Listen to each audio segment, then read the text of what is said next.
अध्याय 951 पवित्र चर्च। वह अच्छा आदमी जिसने सोने के लिए तकिए दिए। चांदनी का लाभ उठाते हुए बर्मिंघम और उसके नौकर जल्दी में गोल्डन एस्टेट सिटी के स्वामी के भवन से निकल गए। उसे वह मिल गया जो वह चाहता था, या अधिक सटीक रूप से कहें तो जो आर्थर चाहता था। ड्रैगन वैली में ड्रैगन द्वारा सफलतापूर्वक विकसित किया गया ये जादुई खेल उस क्षेत्र के सभी लोगों को प्रशिक्षित कर सकता है और जादुई भ्रम में सुधार ला सकता है। इस तरह का खेल पूरी दुनिया को भी कवर कर सकता है। यह एक अद्भुत नवाचार था जिससे हर उपयोगकर्ता को लाभ होगा, और जैसा कि प्रिंस आर्थर ने कहा, यह एक सुनहरा व्यावसायिक अवसर भी था। यह अफसोस की बात थी कि ड्रैगन सवार सैमुअल द्वारा तैयार की गई सुगंधित बाजरे की शराब के विपरीत ड्रैगन सम्राट ने आर्थर के इस जादुई खेल को पूरी दुनिया में प्रचारित करने के अनुरोध को स्वीकार नहीं किया। ये संभवतः ड्रैगन के स्वार्थी स्वभाव के कारण था, जो इस अच्छी चीज़ का इस्तेमाल सिर्फ अपने लिए करना चाहते थे। आर्थर बस इस जादुई खेल को बेचने का अधिकार पाना चाहता था। बेशक ये पाई इतनी बड़ी थी कि इसे अकेले गोल्डन एस्टेट नहीं खा सकता था, इसलिए आर्थर जादुई खेल के मुनाफे को पवित्र चर्च के साथ बांटने को तैयार था। बेशक इससे पहले ड्रैगन्स को कुल हिस्सेदारी का बड़ा हिस्सा लेना होगा। गोल्डन एस्टेट जादू के खेल सिग्नल टावरों के लिए सभी उपकरणों के निर्माण और जादू के खेलों से संबंधित सभी बिक्री और संचालन के लिए जिम्मेदार था। चर्च अपने प्रत्येक चर्च जिले में हॉल ऑफ लाइट में जादू के खेल सिग्नल टावरों की स्थापना और सभी साम्राज्यों में उनका प्रचार करने के लिए जिम्मेदार था। पवित्र चर्च के लिए, जहां हर शहर में चर्च जिला स्थित था, सिग्नल टावर लगाना आसान था और इसे बढ़ावा देने में ज्यादा मेहनत भी नहीं लगती थी। अगर जादू के खेल, जैसा कि आर्थर ने कहा था, लंबे समय में बहुत बड़ा फायदा पहुंचा सकते थे, तो यह निवेश कुछ भी नहीं था। इसके बजाय चर्च को बहुत बड़ा फायदा हुआ। गोल्डन एस्टेट के लिए भी यह एक अच्छा सौदा था। ये आर्थर और चर्च दोनों के लिए वाकई फायदेमंद था। अगर आप उन दूरदर्शी और स्वार्थी ड्रैगन को भी इसमें जोड़ दें तो ये पूरी तरह से फायदेमंद था। थोड़ी सी परेशानी ये थी कि आर्थर इसे गुट चुनने का एक मानदंड मानता था। इसका मतलब था कि वह तीनों प्रमुख गुटों में से किसी भी गुट के पवित्र बालक के रूप में चर्च में शामिल होने के निमंत्रण को आधिकारिक रूप से स्वीकार कर लेगा, जो उसे जादू के खेल की प्रतिनिधि शक्ति सौंप सके। ये निमंत्रण स्पष्ट रूप से आर्थर के भविष्य का प्रतिनिधित्व करता था। हालांकि चर्च के तीनों प्रतिष्ठित दिग्गज इस प्रतियोगिता में भाग लेने से थोड़े नाखुश थे, फिर भी आर्थर के पास अब सौदेबाजी की शक्ति थी, क्योंकि अब स्नोडाले ट्री गायब था और कांटों का ताज ही एकमात्र विकल्प था। बर्मिंघम को सबसे ज्यादा खुशी इस बात से हुई कि आर्थर ने उसे सबसे पहले खबर मिलने का सबसे बड़ा फायदा दिया था। इसका मतलब था कि बाकी दोनों गुटों को आर्थर के फैसले के बारे में पता नहीं था। इस मुकाबले में जीत की कुंजी समय ही था। इस बारे में बात करते हुए ड्रैगन्स का पक्ष थोड़ा परेशानी भरा था, क्योंकि पवित्र ड्रैगन की सबसे मजबूत शाखा दो गुटों में बढ़ गई थी। ड्रैगन वैली के अलावा दूसरी शाखा चर्च में शरणार्थी थी। फिर भी रोड्रिगेज ने बाद में विश्वासघात किया और इतने सालों में चर्च और ड्रैगन्स के बीच हमेशा से काफी मनमुटाव रहा था। अगर वह सहयोग पर चर्चा करने ड्रैगन वैली गया तो नतीजा शायद पता न चले, लेकिन 4 शब्द जरूर थे: खुद पर तिरस्कार लाना। जहां तक विशालकाय ड्रैगन से बातचीत करने का सवाल है, ये सब ऊपरी स्तर पर निर्भर था। उससे उसका कोई लेना देना नहीं था। आर्थर से जवाब पा लेना कोई बड़ी उपलब्धि नहीं थी, लेकिन इसे ऊपरी स्तर से काम का सफलतापूर्वक पूरा होना माना जा सकता था। अब बर्मिंघम को सबसे ज्यादा जरूरत इस बात की थी कि वह इस मामले की सूचना तुरंत पुस्मीर को दे, ताकि स्टार हॉल की कार्रवाई बाकी दोनों गुटों से आगे हो सके। अगली सुबह चेन रूई लॉर्ड के महल में आए कार्डिनल रोजर से मिले। उन्होंने अनजाने में बर्मिंघम के चिप्स की ओर इशारा किया। सर रोजर ने बिना किसी हिचकिचाहट के अपने चिप्स बढ़ा दिए, तो रॉयल हाइनेस आर्थर, जिन्हें फायदा हुआ था, ने आखिरकार वही कहा जो वे चाहते थे: जादुई खेल। सर रोजर जल्दी से चले गए। दोपहर में चेन रूई ने ग्रेलिन से मुलाकात की, जो अभी भी एस्टेट में था, और पिछले दृश्य को दोहराया। ग्रेलिन भी उसी तरह जल्दी से चला गया। उसके पीछे एस्टेट का मालिक मुस्कुरा रहा था। जब मैं जादू के खेल को लेकर चिंतित होता हूं तो पवित्र चर्च मुझे अपना सब कुछ सौंप देता है। यह ऐसा है जैसे जब मैं सोना चाहता हूं तो कोई तकिया मेरे ऊपर रख देता है। कितना अच्छा चर्च है। इसके अलावा चूंकि जादू का खेल इसी रूप में शुरू किया गया है, इसलिए अगर भविष्य में आर्थर का पर्दाफाश हो भी जाता है या वह चर्च के खिलाफ हो जाता है, तो भी इस पर प्रतिबंध नहीं लगेगा, क्योंकि यह स्वार्थी ड्रैगन का अपना खेल है। आर्थर बस भारी मुनाफा चाहता था और चर्च के जरिए पैसा कमाना चाहता था। और एक बार जब चर्च को जादू के खेलों से भारी फायदा हो जाएगा, तो इस पैसे के स्रोत को छोड़ना और भी मुश्किल हो जाएगा। पवित्र चर्च की शक्ति से जादू का खेल उम्मीद से कहीं ज्यादा तेजी से पूरी मानव दुनिया में फैलने लगेगा। अगर चेन रूई गोल्डन एस्टेट में न भी होता तो भी उसे ज्यादा चिंता करने की जरूरत नहीं थी, इसलिए वह निश्चिंत होकर अपनी अगली योजना को अंजाम दे सकता था। ये सोचकर चेन रूई, जो अपनी हंसी रोक नहीं सका, ने एक बार फिर तीनों कार्डिनल्स को मन ही मन बहुत बहुत बधाई दी। 2 दिन बाद प्रभु का भवन। आंटी मेरिया। चेन रूई ने सास परी ड्रैगन के संचार प्रक्षेपण को देखा। उसने अपने बगल में इसाबेला और जोला का हाथ थाम लिया और मुस्कुराया। सास ने दोनों बेटियों को खुशी से मानव दामाद के पास लिपटते हुए देखा। लगता है तुम सब हाल ही में खूब मजे कर रही हो मेरी बेटियों। जहां तक तुम्हारी बात है, तुम लालची इंसान हो जो 2 औरतों को गले लगाती हो। हालांकि तुम्हारी वासना ने मुझे बहुत असंतुष्ट कर दिया है, लेकिन सर ड्रैगन सम्राट को तुम्हारी आश्चर्यजनक प्रशंसा है। इसलिए मैं भी इस मामले में अच्छा काम करने के लिए अनिच्छा से तुम्हारी प्रशंसा करूंगी। ये कहकर सासू माँ परी ड्रैगन ने उस इंसान को अतुलनीय संतुष्टि भरी नजरों से देखा। उसका दामाद इतना प्रतिभाशाली था कि उसे ड्रैगन सम्राट के सामने गर्व महसूस हुआ। सबसे खास बात यह थी कि उसकी दोनों बेटियां खुश थीं। पवित्र चर्च का हमेशा ड्रैगन वैली के साथ टकराव रहा है और अब वे ड्रैगन वैली के साथ काम करने के लिए प्रतिस्पर्धा कर रहे हैं, जिससे रॉयल मैजेस्टी पेग्रिस वास्तव में प्रसन्न हैं। चेन रूई भी हंसा। वह शाही महामहिम ड्रैगन सम्राट कोई दयालु व्यक्ति नहीं था। चूंकि पवित्र चर्च के 1 से ज्यादा लोग उसे मांगने आए थे, इसलिए अगर वह शर्तें न बताए तो वह पगरिस नहीं रहा। वह वैसे भी बहुत पैसा कमा सकता था। मुझे लगता है कि शाही महामहिम पेग्रिस चर्च पर ज्यादा सख्ती नहीं करेंगे। आखिरकार यह एक ऐसा व्यवसाय है जिससे ड्रैगन को भी बहुत फायदा होगा। हालांकि ड्रैगन को रिचर्ड, खासकर स्टैनवेल, पेलिन और उन लोगों के बारे में कुछ बातें गुप्त रखनी होंगी। निश्चिंत रहें, इसमें पूरे ड्रैगन का विकास और हित शामिल है। शाही महामहिम ड्रैगन सम्राट की अपनी योजना है। इस दुनिया में स्मृति मिटाने जैसा एक जादू है। जरूरत पड़ने पर शाही महामहिम पेग्रिस सभी ड्रैगन पर इसका इस्तेमाल करने से भी नहीं हिचकिचाते। आखिरी वाक्य ने चेन रूई को थोड़ा भावुक कर दिया। आलसी दिखने वाले शाही महामहिम ड्रैगन सम्राट का साहस वाकई आश्चर्यजनक है। वैसे रॉयल मैजेस्टी ड्रैगन सम्राट आपकी राय जानना चाहते हैं, ये प्रतिनिधि शक्ति किस पार्टी को दी जानी चाहिए? चेन रूई ने ज्यादा नहीं सोचा और उसने सीधे एक गुट का नाम बताया, जो कि 3 कार्डिनल्स के साथ उसकी बातचीत से एक और लाभ था। इससे उन्हें अपनी योजना को अधिक शांति के साथ क्रियान्वित करने में सहायता मिली तथा उन्होंने पवित्र प्रकाश पर्वत को मानव जगत में इस मुख्य खोज के अंतिम पड़ाव के रूप में स्थापित किया। उचित धैर्य से अधिक लाभ मिल सकता है, लेकिन ज्यादा आगे न बढ़ें ताकि आत्मा पराज न हो। इसके अलावा मेरे पास समय बहुत कम बचा है। मेरा मानना है कि शाही महामहिम ड्रैगन सम्राट की बुद्धि से वह समय पर नियंत्रण रखने में सक्षम हो जाएगा, है ना? बिल्कुल, मेरिया ने सिर हिलाया। जादुई संचार खत्म होने वाला है। जोला, यानी तुम सबको सावधान रहना होगा। मम्मी तुम्हारे पास नहीं है, लेकिन मैं हमेशा पीछे से देखूंगी। जोला और इसाबेला ने एक साथ सिर हिलाया, जबकि मेरिया का आकार धीरे धीरे धुंधला होकर गायब हो गया। अरे, तुम्हारी आंखें लाल क्यों हैं? तुम सबको ड्रैगन वैली छोड़े ज्यादा समय नहीं हुआ, खासकर तुम, जोला, जो 10,000 साल तक दानव लोक में रही। अब आंटी मेरिया से मिलने के बाद तुम इतनी कमजोर कैसे हो गई हो? उफ!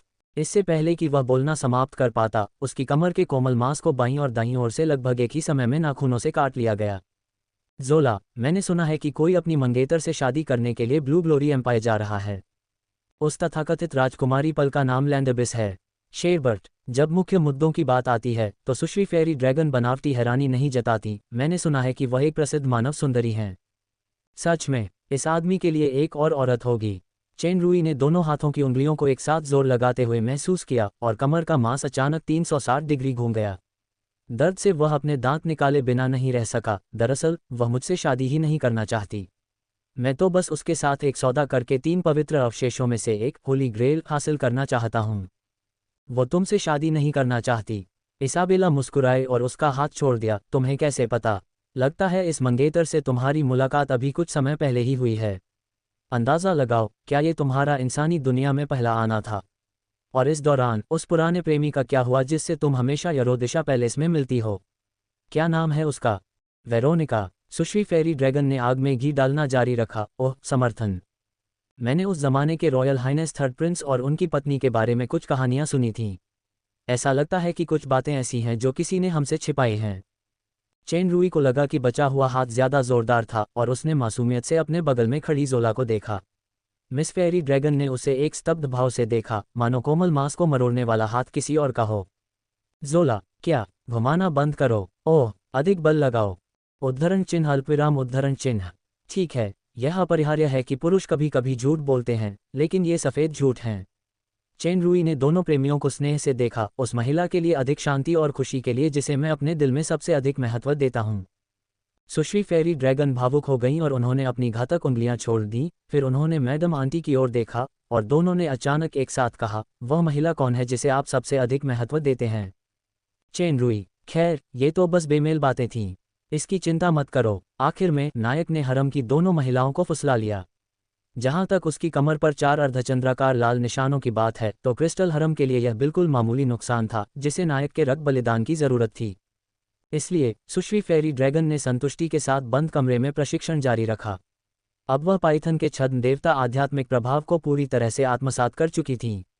साथ ही ड्रैगन वैली में अपने माता पिता के साथ पहले हुए विशेष प्रशिक्षण के कारण उन्हें छद्म राज्य को वास्तविक राज्य में बदलने की क्षमता का हल्का सा आभास हो गया था। यह अर्ध देवता स्तर की ओर पहला कदम था। जब चेन रुई अपनी आंखें बंद कर रहा था और अपने अगले कदम के बारे में सोच रहा था, तभी सैमुअल ये खबर देने आया कि लेक्स द ग्रेट द्वारा शिष्टाचार सिखाने के लिए भेजी गई महिला अधिकारी आ गई है। शिष्टाचार सिखा रहे हो? मेरे पास उससे मिलने का समय नहीं है। चेन रुई को याद आया कि लेक्स द ग्रेट ने सगाई समारोह में शामिल होने के लिए ब्लू ग्लोरी एम्पायर जाने से पहले उसे शाही शिष्टाचार सीखने के लिए क्या कहा था और वह मन ही मन उपहास करने से खुद को नहीं रोक पाया। कौन जाने सगाई का क्या अंजाम होगा। मैडम इसाबेला उससे मिल चुकी हैं, तो फिर कोई समस्या नहीं है, यानी उसे भेज देगी। महाराज, इस मामले में तो समस्या और भी बड़ी हो जाएगी। सैमुअल ने अजीब भाव व्यक्त किया। महाराज, बेहतर होगा कि आप स्वयं वहां जाएं। आपका क्या मतलब है? क्योंकि वह महिला अधिकारी हैं। महारानी वेरोनिका। अध्याय 952 देवदूत अवतार। चेन रुई तेजी से गोल्डन एस्टेट के लॉर्ड हवेली के हॉल में चला गया और उसने इसाबेला को वेरोनिका के साथ सौहार्दपूर्ण बातचीत करते देखा। इन दोनों औरतों में वाकई बहुत कुछ मिलता जुलता था। दोनों ही घूंघट पहनती थीं और दोनों ही खूबसूरत औरतें थीं। ओह! हालांकि चेन रुई ने अभी तक वेरोनिका का चेहरा नहीं देखा था, कम से कम दोनों औरतों का स्वभाव तो लाजवाब था। इसाबेला ने पूर्व शैतान के फंदे के फूल के गुण को पूरी तरह से निभाया। चाहे वह कुछ भी कहे या करे, उसका व्यवहार सुरुचिपूर्ण और आत्मविश्वास से भरा होता था। अगर कोई पुरुष बगल में होता तो वे जरूर उसी समय उसकी ओर आकर्षित होते। सुश्री यनी के साथ चेन रुई की परिचितता से ये देखा जा सकता था कि मैडम आंटी ने लड़ाकू मोड की एक विशेष स्थिति में प्रवेश किया है, क्योंकि विपरीत महिला भी एकदम सही और उत्कृष्ट थी, जिससे उन पर बहुत दबाव आया था। कितना अजीब है, लेक्स द ग्रेट ने वेरोनिका को शिष्टाचार सिखाने के लिए क्यों कहा?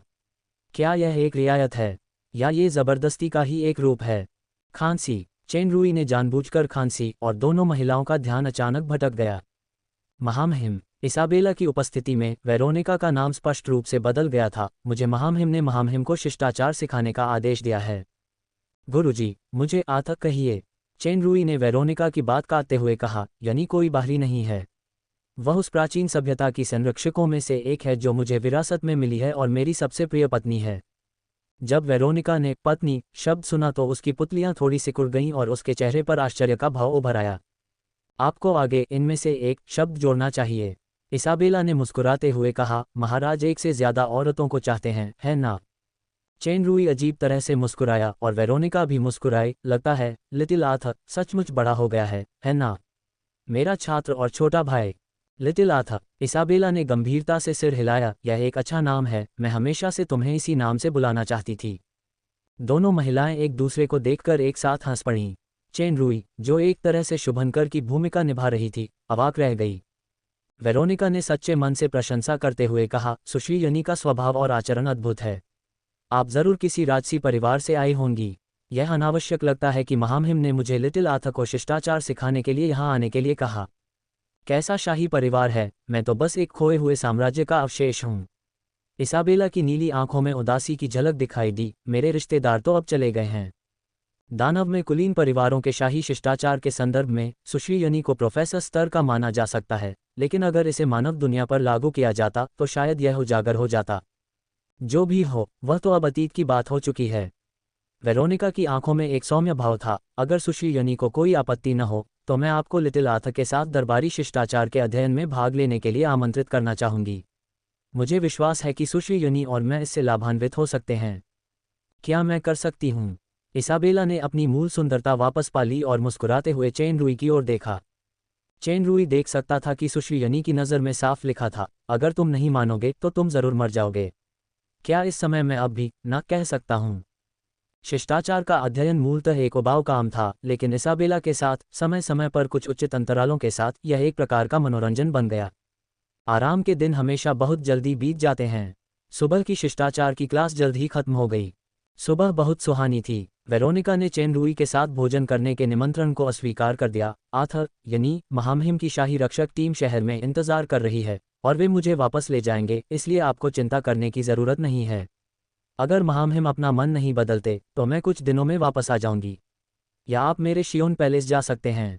मैं चाहती हूं कि यनी मुझे फूलों की डिज़ाइन के बारे में कुछ सुझाव भी दे। इसाबेला ने वेरोनिका की गायब होती आकृति को देखा, फिर धीरे से आह भरी। वह औरत, भले ही उसका चेहरा मुस्कुरा रहा था, उसका दिल राख का तालाब बन गया है। वह इसे लगभग पूरी तरह छुपा लेती है, लेकिन फिर भी वह मुझसे नहीं छिपा पाती, क्योंकि जब मैं उसे देखती तो ऐसा लगता जैसे मैं खुद को आईने में देख रही हूं, अपना पुराना रूप। चेन रूई ने धीरे से इसाबेला का हाथ पकड़ लिया। अब सब खत्म हो गया है। मुझे लगता है कि पिछले 100 साल, इसाबेला ने स्नेह से उसकी आंखों में देखा, आज की खुशी के लिए हैं। अतीत के दर्द और पीड़ा के बिना मैं आज इतनी खुश नहीं हो पाती। मैं बहुत खुशकिस्मत हूं कि मुझे तुमसे मिलने का मौका मिला मेरे प्यारे। ये भी मेरा भाग्य है। दोनों के होंठ आपस में मिल गए और एक दूसरे के दिलों में गर्माहट महसूस हुई। अरे, मैं वापस लंच बनाने जा रही हूँ। कल मैंने बेकन फिलेट नाम की एक नई डिश सीखी। इत्तेफाक से तुम गिनी पिग बन सकते हो। अगर आप किसी आदमी का दिल पकड़ना चाहते हैं तो आपको पहले उसका पेट पकड़ना होगा। सुश्री यनी ने शरारत से मुस्कुराते हुए कहा, तुम्हारा पेट आसानी से नहीं भरता। दूसरी तरफ हम बेचारी बहनों को तो तुम्हारे खाने ने बहुत पहले ही पकड़ लिया है। चेन रूई ने कंधे उचकाते हुए कहा, इसे पुरुषों और महिलाओं के बीच समानता के रूप में समझा जा सकता है। इसाबेला मुस्कुराए और आगे बढ़ी। अचानक दरवाजे पर रुककर बोली, चेन रूई। एन, वह वेरोनिका। एन, यदि आप उसे राख में पुनर्जन्म दिलाने में मदद नहीं कर सकते तो उसकी मदद करें। उसे पूरी तरह से नष्ट कर दें। वास्तव में मैं किसी से भी बेहतर जानता हूं कि यही सर्वोत्तम मुक्ति है। चेन रूई ने अपना सिर नीचे कर लिया और चुप रहा। दिन प्रतिदिन समय बीतता गया। इस दिन गोल्डन एस्टेट ने अंततः लंबे समय से प्रतीक्षित अतिथि का स्वागत किया। पवित्र चर्च के कार्डिनल ग्रेलिन, एक पुरुष और एक महिला के साथ। चेन रूई के पक्ष में गति जोड़ने के लिए 2 संरक्षक भी थे, मास्टर पॉइजन ड्रैगन और उनकी पत्नी। ग्रेलिन शायद पवित्र चर्च का वह व्यक्ति था जो अब तक आर्थर से सबसे ज्यादा परिचित था। सर कार्डिनल, जो बहुत प्रसन्न दिख रहे थे, अंदर आते ही मजाक में बोले, महाराज, आपको फिर से परेशान करके खुशी हुई। मुझे खुशी है कि सर ग्रेलिन ने मुझे फिर से परेशान किया। चेन रूई की नज़रें तेजी से उस आदमी और औरत पर पड़ीं और वह भी मुस्कुराया। सर ग्रेलिन की शक्ल देखकर मुझे लगता है कि इस बार आप अच्छी खबर लेकर आए हैं। ये सचमुच अच्छी खबर है। ग्रेलिन बहुत आश्वस्त लग रहा था। 3 दिनों के भीतर ड्रैगन वैली से ड्रैगन जादुई खेलों के बारे में आपके साथ सहयोग पर चर्चा करने के लिए गोल्डन एस्टेट में आएंगे। चेन रूई की आंखें चमक उठीं। वाह सर ग्रेलिन, आपकी उपस्थिति एक बड़ा आश्चर्य है। मैं कल्पना कर सकता हूं कि चर्च, ओह, होली ब्लेसिंग समिट ने इसमें कितनी मेहनत की होगी। मैं वादा करता हूं कि होली ब्लेसिंग समिट और होली चर्च को इस फैसले पर पछतावा नहीं होगा। तो फिर पिछली बार महाराज का वादा, मैं जैसा कहूंगा वैसा ही करूंगा सर ग्रेलिन। चेन रूई ने बिना किसी हिचकिचाहट के सिर हिलाया। जब मुझे ड्रैगन ब्राइट एम्पायर और ब्लू ग्लोरी एम्पायर के 2 पवित्र अवशेष मिल जाएंगे तो मैं होली ब्लेसिंग समिट की पवित्र चर्च में शामिल होने की सिफारिश स्वीकार कर लूंगा। अगले महीने मैं राजकुमारी लैंडबिस के साथ सगाई समारोह में भाग लेने ब्लू ग्लोरी एम्पायर जाऊंगा। बेशक मेरा लक्ष्य ब्लू ग्लोरी एम्पायर का होली ग्रेल है। मुझे उस समय होली ब्लेसिंग समिट की मदद लेनी होगी। ग्रेलिन ने चेन रूई के पवित्र आशीर्वाद शिखर सम्मेलन पर विशेष जोर देने पर ध्यान दिया और वह थोड़ा और मुस्कुराया। जरूर महाराज, निश्चिंत रहें, चाहे महाराज उस राजकुमारी लैंडबिस से विवाह करें या ड्रैगन ब्राइट एम्पायर के सिंहासन पर आसीन हो, ये पवित्र चर्च में शामिल होने से कोई विरोध नहीं करता। मैं पहले 2 लोगों का महाराज से परिचय कराऊंगा। यह मिरांडा है, जो परम पावन पवित्र महिला की प्रत्यक्ष शिष्या है। चेन रूई ने सुंदर चेहरे वाली गोरी चिट्टी महिला और थोड़े ठंडे चेहरे को देखा और उसने थोड़ा सिर हिलाया। सुश्री मिरांडा। वह और एल्फ रक्त वाली ये लड़की असल में परिचित थे। जब वह पॉल के अधीनस्थ के रूप में पवित्र प्रकाश पर्वत पर था तो उसने एक ऐसा किरदार निभाया जो आत्मा की भाषा में पारंगत था और मिरांडा के लिए लालायित था। बाद में अलिजा, जो पवित्र महिला की प्रशिक्षु भी थी, ने अपना असली घिनौना चेहरा दिखाया और मिरांडा का इस्तेमाल करके चेन रूई की आत्मा की भाषा की शक्ति को हथियाने की एक घिनौनी योजना बनाई। अंत में यह आत्मघाती साबित हुआ और वह मानसिक रूप से टूटकर एक मूर्ख बन गई। बेशक मिरांडा को यह नहीं पता था कि चर्च के तीनों गुटों के बीच जिस लोकप्रिय व्यक्ति के लिए लड़ाई हुई थी वह रिचर्ड था, जिसने पवित्र प्रकाश पर्वत पर हंगामा मचाया था और उस समय स्नो डालेट ट्री चुरा लिया था। हालांकि राजकुमार आर्थर की निगाहें बिना किसी व्याकुलता के बिल्कुल स्पष्ट थीं। इससे अर्धयोगिनी लड़की के मन में उनके बारे में बेहतर धारणा बनी और उसने झुककर कहा, महामहिमाथ, शिक्षिका स्वयं आने की सोच रही थी, लेकिन इससे पहले वे एक नए प्रशिक्षु के लिए प्रकाश बपतिस्मा का आयोजन कर रही थीं। इसमें थोड़ा समय लगेगा और वे बीच में नहीं रुक सकती, इसलिए उन्होंने मुझे अपना हार्दिक सम्मान व्यक्त करने के लिए यहाँ भेजा है। नई प्रशिक्षु सुश्री टिफ़नी हैं, जिनका जिक्र सर ग्रेलिन ने किया था। चेन रूई ने सहजता से कहा, उनकी परम पावन पवित्र महिला बहुत विनम्र हैं, मुझे ही उनसे मिलने पवित्र आशीर्वाद शिखर सम्मेलन में जाना चाहिए। नई शिक्षिका टिफ़नी की खबर बिल्कुल वैसी ही थी जैसी चेन रूई को ग्रेलिन से मिली थी, और यही वजह थी कि चेन रूई ने ड्रैगन सम्राट पैग्रिस को पवित्र महिला गुट को जादू का खेल अधिकृत करने का निर्देश दिया था। पैग्रिस को कितना फायदा हुआ, ये चेन रूई का काम नहीं था। चेन रूई ने इस जादुई खेल की रूपरेखा शुरू से अंत तक बनाई थी। इसी वजह से उसे 3 प्रमुख ताकतों के बीच प्रतिस्पर्धा से कई व्यवहारिक लाभ भी मिले। हालांकि खेल के अपने नियम थे। इस मामले को अंतिम रूप देने के बाद उसने पवित्र आशीर्वाद शिखर को चुना। क्षमता और शक्ति के एक निश्चित स्तर तक पहुंचने से पहले वह पहले की तरह तीनों गुटों से अच्छे प्रस्तावों का इंतजार नहीं कर सकता था। मिरांडा ने शिष्टाचार के कुछ शब्द कहे, फिर बिना कुछ बोले फिर से झुक गई।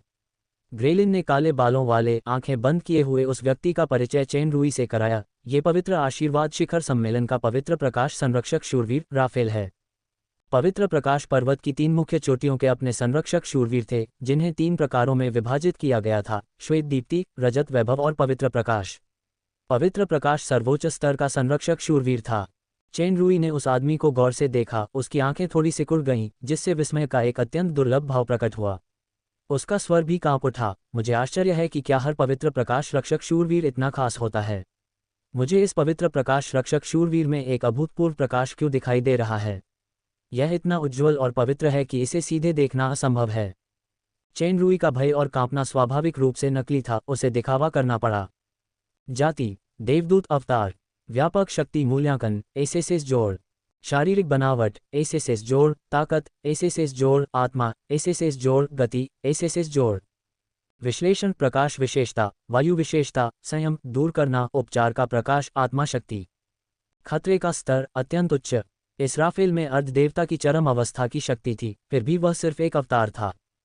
चूंकि वह पवित्र आशीर्वाद शिखर सम्मेलन गुट से ग्रेलिन के साथ यहाँ आया था, इसलिए देवदूत की पहचान स्पष्ट थी। टीएल राफेल, वो चेन रूई के भेष को नहीं देख पाएगा, है ना? अध्याय 953 उपहार। ईश्वर के उस प्रकाश की कसम खाओ। प्रभावशाली संवेदन शक्ति। राफेल की पलकें थोड़ी हिली और धीरे से खुलीं, जैसा कि कांटों के ताज द्वारा चुने गए व्यक्ति ने उम्मीद की थी। आप एक नज़र में मेरी ताकत देख सकते हैं। वे पुतलियां असल में सफ़ेद थीं। ऐसा लग रहा था जैसे उनमें हर चीज़ को भेदने की ताकत हो, क्योंकि वे सीधे चेन रूई की आंखों में धंस गईं। चेन रूई को बस अपनी रूह कांपती हुई महसूस हुई, और वह कांपने से खुद को नहीं रोक पाया। चेन रूई के पीछे खड़े जहरीले अजगर और पन्ना अजगर तुरंत सतर्क हो गए, और उन्होंने चीखते हुए आगे बढ़ने की कोशिश की। जब राफेल की आंखें चमकीं, तो पैग्लियो और क्रोबेलिस को लगा कि उनके शरीर सुन्न हो गए हैं, और चमकती आकृतियां अपनी मूल स्थिति में लौट आई, मानो अनगिनत अदृश्य जंजीरों में उलझी हों। इस उलझन ने उनकी शक्ति को भी सीमित कर दिया था, जिससे वे हिल डुल नहीं सकते थे। चिंता मत करो ड्रैगन, राफेल हल्के से मुस्कुराया। मेरा उसे चोट पहुंचाने का कोई इरादा नहीं था। अगर मैं सचमुच कुछ करना चाहता हूं, तो तुम्हारी ताकत से मुझे रोकना नामुमकिन है। चेन रूई के शरीर से अचानक एक तेज रोशनी निकली। प्रकाश तरंगों के वृत्त लहराने लगे, और वह मानो क्रिस्टल जैसा साफ हो गया। पलक झपकते ही वह अपनी मूल अवस्था में लौट आया। इसमें कोई शक नहीं कि यह प्रकाश गौरव का शरीर है। इसने पवित्र प्रकाश को पूरी तरह से अवशोषित कर लिया है। राफेल की सफ़ेद पुतलियां धीरे धीरे काले रंग में बदल गईं, लेकिन उसका चेहरा धुंधला हो गया। चेन रूई की आंखों में फिर से चमक आ गई थी जब उसने झुककर कहा, धन्यवाद सर। राफेल थोड़ा हैरान हुआ। तुम्हारा शरीर मुझे थोड़ा हैरान कर रहा है। मैं अभी तुम्हारी शक्ति बढ़ाना चाहता था, लेकिन तुम्हारे शरीर में एक विशेष भस्म करने की शक्ति है। मैंने तुम्हें जो पवित्र प्रकाश शक्ति दी थी, वह किसी और तरीके से अवशोषित हो गई।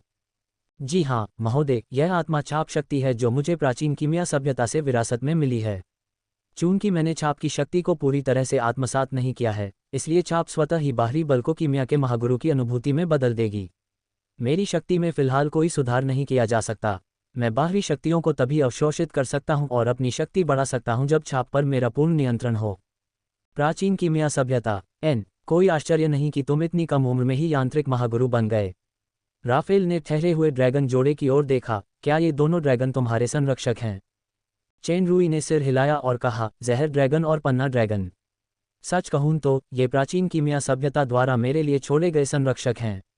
इनके अलावा 4 और हैं जो इस समय यहाँ नहीं हैं। राफेल ने हल्के से सिर हिलाया। इस बीच पग्लियो और क्रोबेलस ने महसूस किया कि संयम गायब हो गया। दोनों बिना कोई हरकत किए एक दूसरे को देखते रहे। इस दुश्मन की ताकत उनकी क्षमता से कहीं ज्यादा थी। इस ताकतवर को चेन रूई से कोई दुश्मनी नहीं रखनी चाहिए थी, इसलिए उन्होंने अब पूरी ताकत नहीं लगाई। चेन रूई ने राहत की सांस ली। वह मन ही मन खुश था कि उसने सबसे महत्वपूर्ण स्तर पार कर लिया। राफेल की प्रकाश तत्व पवित्र शक्ति वास्तव में प्रकाश महिमा के शरीर द्वारा अभी अभी अवशोषित की गई थी, लेकिन चूंकि उसने योद्धा उच्च दानव स्तर पर अपनी शक्ति दिखाने के लिए सुपर सिस्टम की श्वास धारण का उपयोग किया था, राफेल की शक्तिशाली दृष्टि के साथ यदि वह आसानी से श्वास को आगे बढ़ने में बदल देता तो दोष प्रकट होने की संभावना थी। सौभाग्य से उसने प्राचीन कीमिया सभ्यता की विरासत से उसे सफलतापूर्वक मूर्ख बना दिया। मुझे कांटों के मुकुट की शक्ति दिखाओ। हाँ, चेन रूई ने आदरपूर्वक उत्तर दिया। उसके सिर पर एक क्रिस्टल जैसा सफेद मुकुट दिखाई दिया और दिव्य प्रकाश के वृत्त फैल गए। दिव्य आशीर्वाद की बिल्कुल शुद्ध शक्ति, बहुत बढ़िया। कांटों के मुकुट द्वारा चुने गए स्वामी से जैसी अपेक्षा थी। राफेल का स्वर स्वीकृति से भरा था। मेरा नाम राफेल है, 3 महादूतों में से एक। चेन रूई को पहले ही अंदाजा हो गया था कि यह राफेल का अवतार है और उसके चेहरे पर एक एहसास का भाव था। उसने एक बार फिर गहराई से झुककर कहा, मुझे उम्मीद नहीं थी कि यह साक्षात सर राफेल होंगे। प्रकाश महिमा का शरीर, कांटों के मुकुट द्वारा पहचाने जाने वाले धन्य व्यक्ति, क्या आप मेरे नक्शे कदम पर चलने और हमेशा के लिए पवित्र प्रकाश के आशीर्वाद के तहत रहने के लिए तैयार हैं? चेन रूई के विचार बदल गए और उसने बिना किसी हिचकिचाहट के कहा, मैं करता हूँ। आज से आप पवित्र कलीसिया के पवित्र बालक हैं और शिक्षाओं के प्रसार, कांटों के मुकुट वाले सबसे निष्ठावान विश्वासी को प्रेरित करने और उनका धर्म परिवर्तन करने के लिए उत्तरदायी हैं। आपका दर्जा तीनों आर्चबिशप से थोड़ा कम और कार्डिनल से ऊंचा है। जब तक आप अपनी धर्मनिष्ठा बनाए रखेंगे और सतर्क रहेंगे, आप कलीसिया के भविष्य के अग्रदूत और मार्गदर्शक होंगे। निष्ठा के मामले में आप एक बुद्धिमान व्यक्ति हैं। मुझे आपको इसकी याद दिलाने की जरूरत नहीं है। ग्रेलिन और मिरेंडा के चेहरे पर अजीब से भाव थे। यह ज्यादा सम्मान और खुशी से भरा था। राफेल के शब्द साफ थे, अगले पोप होंगे, जो भविष्य में पूरे होली ब्लेसिंग समिट के सर्वोच्च नियंत्रक का भी प्रतीक था। पवित्र बालक का आधिकारिक संत घोषणा समारोह भविष्य में पवित्र प्रकाश पर्वत पर आधिकारिक रूप से आयोजित किया जाएगा। राफेल ने उदासीनता से कहा, अब आप जो चाहें कर सकते हैं, और चर्च आपको सिंहासन, पवित्र अवशेष और हर चीज सहित अधिकतम सहायता प्रदान करेगा। समझ गया, सर राफेल। चेन रूई ने विजयी भाव दिखाया, जैसे उसका मन उज्ज्वल हो गया। पवित्र आशीर्वाद शिखर सम्मेलन के सर्वोच्च व्यक्ति के उतरने और व्यक्तिगत रूप से संत घोषित होने का कारण एक अंतिम निर्णय है, जिसने को पूरी तरह से राफेल टैग के साथ चिन्हित किया, जिससे मेरे लिए किसी अन्य गुट में जाने का अपना मन बदलना असंभव हो गया। तीनों महादूतों के बीच भी एक समान प्रतिस्पर्धा होनी चाहिए थी, जो विश्वास शक्ति जैसे पहलुओं में परिलक्षित होने की संभावना थी, लेकिन चेन रूई के लिए ये महत्वपूर्ण नहीं थे। राफेल का समर्थन का वादा ही वह सबसे ज्यादा चाहता था। चेन रूई का अनुमान ज्यादा दूर नहीं था। उसकी असली कीमत तो प्रकाश की महिमा का शरीर और कांटों का मुकुट थी। कांटों के मुकुट का दिव्य आशीर्वाद किसी को प्रकाश तत्व काया में परिवर्तित कर सकता था। हालांकि यह प्रभाव स्नोडालेट वृक्ष से कमतर था। अब स्नोडालेट वृक्ष लुप्त हो चुका था, इसलिए कांटों का मुकुट एक आवश्यक प्रतिस्थापन बन गया।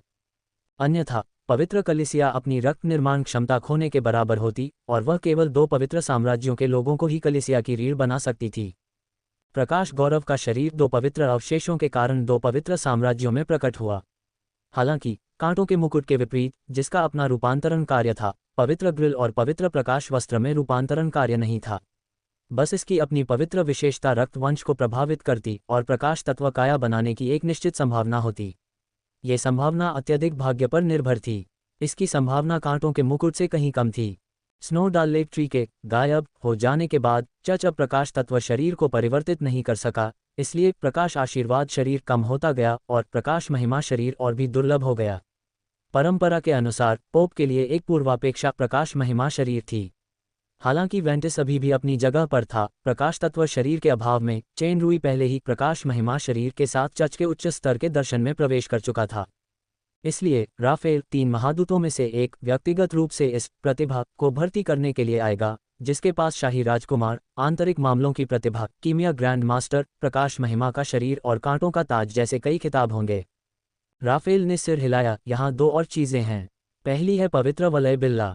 ये बिल्ला मेरी इच्छा और विशेषाधिकार का प्रतीक है। आप आर्चबिशप से नीचे के किसी भी चर्च कर्मी को आदेश दे सकते हैं, जिसमें शानदार नाइट और न्यायाधीश भी शामिल हैं। इस बिल्ले का एक और काम भी है, मेरे अवतार को बुलाना, लेकिन ये बुलावा केवल एक बार ही इस्तेमाल किया जा सकता है, और इसमें मेरी मूल शारीरिक शक्ति का बहुत अधिक उपयोग होता है, इसलिए आपको इसका उपयोग तब तक नहीं करना चाहिए जब तक कि यह अंतिम उपाय न हो। दूसरी है मन की जंजीर। यह एक शक्तिशाली कलाकृति है जो आत्मा और आध्यात्मिक शक्ति को कैद कर लेती है। भले ही प्रतिद्वंद्वी एक महाशक्तिशाली हो जिसके पास साम्राज्य की शक्ति हो, वह इससे अछूता नहीं रह सकता। इस कलाकृति और पवित्र वलय बिल्ला, साथ ही जहर वाले अजगर साम्राज्य स्तर के संरक्षक के साथ, यह आपको तब तक सुरक्षित रख पाएगा जब तक आप पवित्र बालक के रूप में पवित्र प्रकाश पर्वत पर वापस नहीं लौट जाते। धन्यवाद सर। चेन रूई अपने सामने प्रकट हुई चांदी सफ़ेद चेन और गोल बैज को देखकर बहुत उत्साहित लग रहा था। उसने चेन को घूरा और अचानक बोल पड़ा, सर राफेल, पूरे सम्मान के साथ, ये कलाकृति, क्या तुम वाकई इसे देख सकते हो? राफेल थोड़ा हैरान हुआ, तुम्हारी दृष्टि मेरी उम्मीद से भी बेहतर है। तुम प्राचीन विरासत कीमिया ग्रैंड मास्टर को स्वीकार करने के योग्य हो। मन की जंजीर वास्तव में एक शक्तिशाली कलाकृति का एक हिस्सा है। एक अन्य भाग को सच्ची ज्वाला की बेड़ियां कहा जाता है। दोनों के विलय से एक अधिक शक्तिशाली कलाकृति अग्नि और पवन की मुहर बन सकती है। यहाँ तक कि छद्म देवता भी इसकी बेड़ियों से बच नहीं सकते। दुर्भाग्य से इसके लिए एक विशेष नियम विलय की आवश्यकता होती है। मैं सबसे उपयुक्त विधि नहीं खोज पाया हूँ, इसलिए दोनों कलाकृतियों का अलग अलग उपयोग किया जाता है। मैंने सच्ची ज्वाला की बेड़ियां दूसरों को दी, लेकिन दुर्भाग्य से मैं इसे अप्रत्याशित रूप से खो बैठा। अन्यथा आपके ग्रैंड मास्टर स्तरीय यांत्रिकी उपलब्धियों के साथ एक अच्छा मौका है कि दोनों को एक सच्ची अग्नि और पवन की मुहर में मिला दिया जाएगा। यही बात है। चेन रूई के चेहरे पर अफसोस की लहर दौड़ गई। उसने मन की जंजीर और पवित्र अंगूठी का बिल्ला लिया, गहरा प्रणाम किया और ऊंची आवाज में कहा, धन्यवाद महोदय। मैं आर्थर रोलांड, महान प्रकाश देवता की शपथ लेता हूं कि मैं महोदय को निराश नहीं करूंगा। ये सही है, अराजकता क्षेत्र में लाश के छोटे तारांकन की कसम। राफेल को पवित्र बालक के सोचे समझे विचारों का पता कैसे चल सकता था? जब उसने चींटी को पूरी तरह से वश में कर लिया, तभी उसके थोड़े धुंधले चेहरे पर एक संतुष्ट मुस्कान उभरी और उसकी आकृति धीरे धीरे धुंधली होती गई। सर आर्केंजेल ने सिर झुकाए हुए इंसान की आंखों में खुशी का भाव नहीं देखा। सच्ची ज्वाला की बेड़ियां, हाँ, मैं जरूर अच्छा प्रदर्शन करूंगा और आप कभी निराश नहीं होंगे। खैर, आपने मेरे सारे एहसान जीत लिए हैं सर राफेल। दरअसल चेन रूई को अभी मन की जंजीर की खासियत नहीं दिखी थी, बल्कि मन की जंजीर की वजह से उसके शरीर में किसी शक्ति की हल्की सी धड़कन थी। यह अजीब था कि राफेल ने खुद ही यह बात कही थी। कानून का विलय। उस समय के युद्ध में उसने सुपर सिस्टम के अवशोषण नियम का इस्तेमाल सच्ची ज्वाला की बेड़ियों को भस्म करने के लिए किया था। अगर वह अभी मन की जंजीर को भस्म कर पाता तो उसे दूसरा सबसे शुद्ध और शक्तिशाली नियम मिल सकता था। अगर दोनों नियम पूरी तरह से एकीकृत होते तो भले ही उसे अग्नि और वायु की मुहर न मिल पाती, वह सच्ची ज्वाला की बेड़ियों से भी ज्यादा शक्तिशाली बंधन शक्ति पैदा कर सकता था। इसमें कोई शक नहीं कि ग्रेलिन का वादा कारगर साबित हुआ। ड्रैगन ने अगले दिन जादू के खेल पर सहयोग के लिए एक प्रतिनिधि भेजा। एक पुराना परिचित पवित्र ड्रैगन बुएरोआज। कुछ मौन बातचीत के बाद दोनों पक्ष लाभों के वितरण पर एक समझौते पर पहुंच गए। फिर ड्रैगन वैली ने गोल्डन एस्टेट को सिग्नल टावरों और जादू के खेल को स्थापित करने के लिए आवश्यक जादुई हेलमेट तकनीक का काम सौंप दिया। इस प्रकार का जादुई खेल हेलमेट वास्तव में एक सरलीकृत संस्करण था जो जादुई टेलीविजन से अलग था और इसमें केवल एक सरल खेल कार्य था। लंबे समय से तैयार गोल्डन एस्टेट ने तुरंत जादुई हेलमेट और सिग्नल टावरों के पुर्जे बनाने शुरू कर दिए। फिर उन्होंने तुरंत तैयार सिग्नल टावरों के पुर्जे पवित्र चर्च को सौंप दिए जो सामान लेने आया था। इसी समय मानव जगत में चर्च के नेतृत्व में प्रचार कार्य जोर शोर से शुरू हो गया। पवित्र चर्च का आस्था क्षेत्र अत्यंत विशाल था और उसका प्रभाव किसी भी प्रकार की शक्ति से कहीं अधिक था। यहाँ तक कहा जा सकता है कि यह संपूर्ण मानव साम्राज्य और राज्य का योग था। जादू के खेलों के लिए यह एक भयानक व्यावसायिक प्रचार समूह के बराबर था। कुछ समय के लिए प्रशिक्षण, मनोरंजन, गौरव, युद्ध और जादू के खेल से जुड़े अन्य शब्द पूरी मानव दुनिया में फैल गए। जादू के खेल का तूफान संपूर्ण मानव जगत पर छाने लगा। टीएल, उसने अभी अभी एक कलाकृति दी है जो संभवतः उसे बांध सकती है। अध्याय 954 चांदनी रात। महल, अध्ययन कक्ष। महामहिम, गोल्डन एस्टेट ने सबसे पहले मानव दुनिया भर में सभी साम्राज्यों और राज्यों के रईसों और विश्वासियों को हॉल ऑफ लाइट के माध्यम से मुफ्त जादू खेल हेलमेट का एक सीमित संस्करण वितरित किया। मुफ्त। सिंहासन पर बैठे लेक्स द ग्रेट ने भौहें चढ़ाईं। पूरी मानव दुनिया, अगर यह इसका एक हिस्सा भी है तो भी इसकी कीमत बहुत ज़्यादा है। ये सही है, ये वाकई चौंकाने वाला है। मेरे शुरुआती अनुमान के अनुसार ये निवेश येलो ड्रैगन वाइन की कुल शुरुआती आय का लगभग 70% या उससे भी ज़्यादा है। बूढ़े कोवाक्स ने भावुक होकर कहा, जब मुझे ये जानकारी मिली तो मेरी पहली प्रतिक्रिया यही थी कि रॉयल हाइनेस थर्ड प्रिंस पागल हो गए हैं। उन्होंने पैसे के इतने अच्छे स्रोत वाली येलो ड्रैगन वाइन को कोई जादुई खेल बनाने और इतनी बड़ी रकम निवेश करने के लिए छोड़ दिया, लेकिन जादू के खेल की पहली बिक्री ने पूरी दुनिया में उबाल ला दिया है। उद्धरण चिन्ह। बूढ़े कोवाक्स ने व्यंग्यात्मक मुस्कान के साथ कहा, गोल्डन एस्टेट में जादू के हेलमेट ऑर्डर मेले ने मानव जगत के त्रिवार्षिक व्यापार मेले की बराबरी कर ली है। यहाँ तक कि योगिनी जनजाति, जो हमेशा से अलग थलग रही है, भी यहाँ है। ये तो बस शुरुआत है। जादू के खेल की आय के संदर्भ में जादू के हेलमेट का मूल्य अभी भी एक छोटा सा हिस्सा है। जादू के हेलमेट की चार्जिंग लागत सैद्धांतिक रूप से अनिश्चित काल तक जारी रह सकती है। आप कल्पना कर सकते हैं कि यह जादू का खेल कितने बड़े और दीर्घकालिक लाभ लाएगा। यदि ड्रैगन जादू के खेल के निर्माता हैं तो रॉयल हाइनेस थर्ड प्रिंस वह माँ है जो खेल को एक विशाल जीवन शक्ति प्रदान करती हैं। ऐसी दृष्टि, ऐसे साहस और ऐसी प्रतिभा के साथ, चाहे वह साम्राज्य की सरकारी प्रशासन परिषद हो, वाणिज्य विभाग हो या यहाँ तक कि संपूर्ण मानव जगत हो, कोई भी दूसरा व्यक्ति इसकी बराबरी नहीं कर सकता।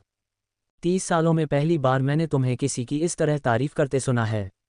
लेक्स द ग्रेट ने गहरी सांस ली और सिर हिलाया। वह वाकई बहुत चमकदार है, बहुत ज़्यादा चमकदार। क्या वह और भी ज़्यादा चमकदार होगा? बूढ़े कोवाक्स के होंठ ऐसे हिले जैसे वह कुछ कहने वाले हों, लेकिन शब्द बदलकर मुझे नहीं पता हो गए। प्राचीन धरोहर, मैकेनिक ग्रैंड मास्टर, पवित्र चर्च, पीली dragon wine. Lex the great ने एक शब्द भी नहीं कहा। उसकी भौहें थोड़ी सी उठीं। ये सब गौण हैं। आखिर क्यों? लेक्स द ग्रेट ने ड्रैगन वैली शब्द नहीं कहा, लेकिन उसका मन उतार चढ़ाव से भरा था। वास्तविक अच्छा शो, जादू का खेल वही है जिसे आथ ने वास्तविक अच्छा शो कहा था। बाहरी लोगों की तुलना में Lex the great dragon valley की अंदरूनी कहानी के बारे में ज़्यादा स्पष्ट था। चाहे वह पीली ड्रैगन वाइन हो या जादू का खेल, उसने पहले कभी कोई खबर नहीं सुनी थी।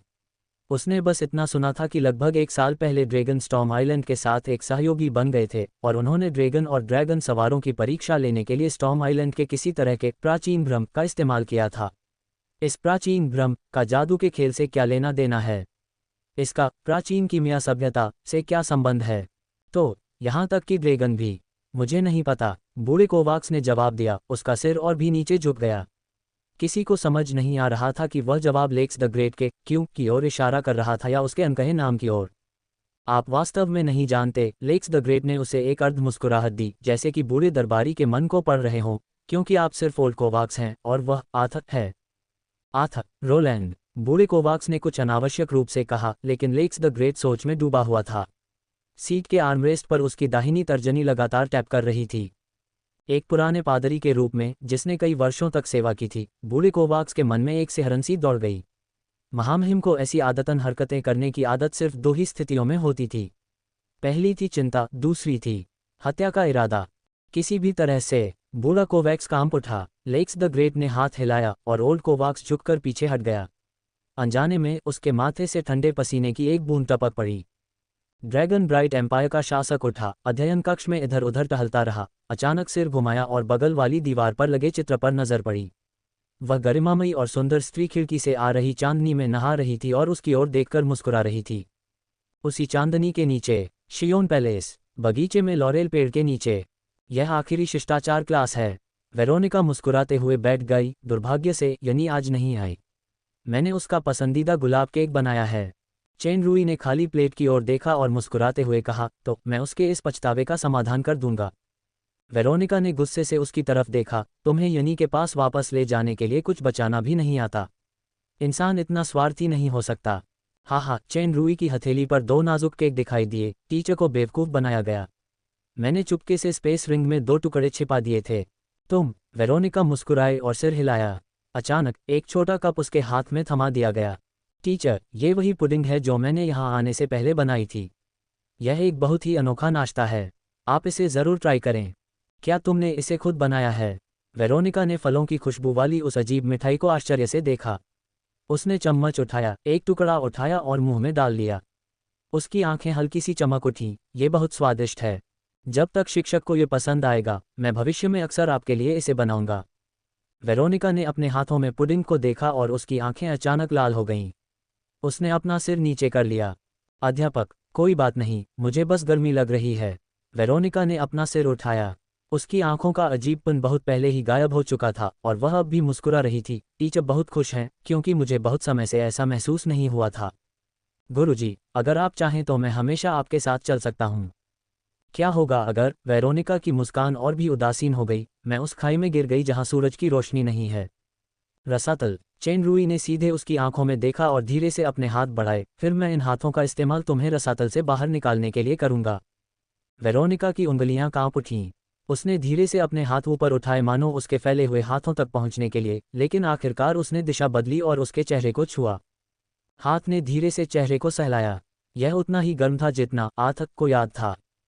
चेन रूई के अनुसार इस समय वेरोनिका की भावनाएं बेचैनी और भय से भरी थीं। एक अजीब सी सांस का संकेत था जो लंबे समय से छिपा हुआ था। चेन रूई को सांस का ये निशान बहुत परिचित था। विनाश। उसके चेहरे को सहलाता ये गर्म हाथ मानो उसके गले के बीच आगे पीछे एक तेज चाकू की तरह चल रहा था। जब तक दूसरा पक्ष कोई विचार करता, उसका सिर उसके शरीर से अलग हो जाता। अगर चेन रूई अभी भी मूल आथत था। चेन रूई ने टालमटोल नहीं किया, वह बस उसकी आंखों में देखता रहा। इस पल उसे एक तरह की मदहोशी का एहसास हुआ, लेकिन उसकी यादें और भी साफ हो गईं। कॉलेज में किशोर की मुलाकात वेरोनिका से हुई जो उसकी बड़ी बहन जैसी थी। बचपन में ही अपनी मां को खो चुका किशोर इस शिक्षिका की ओर बहुत आकर्षित हुआ।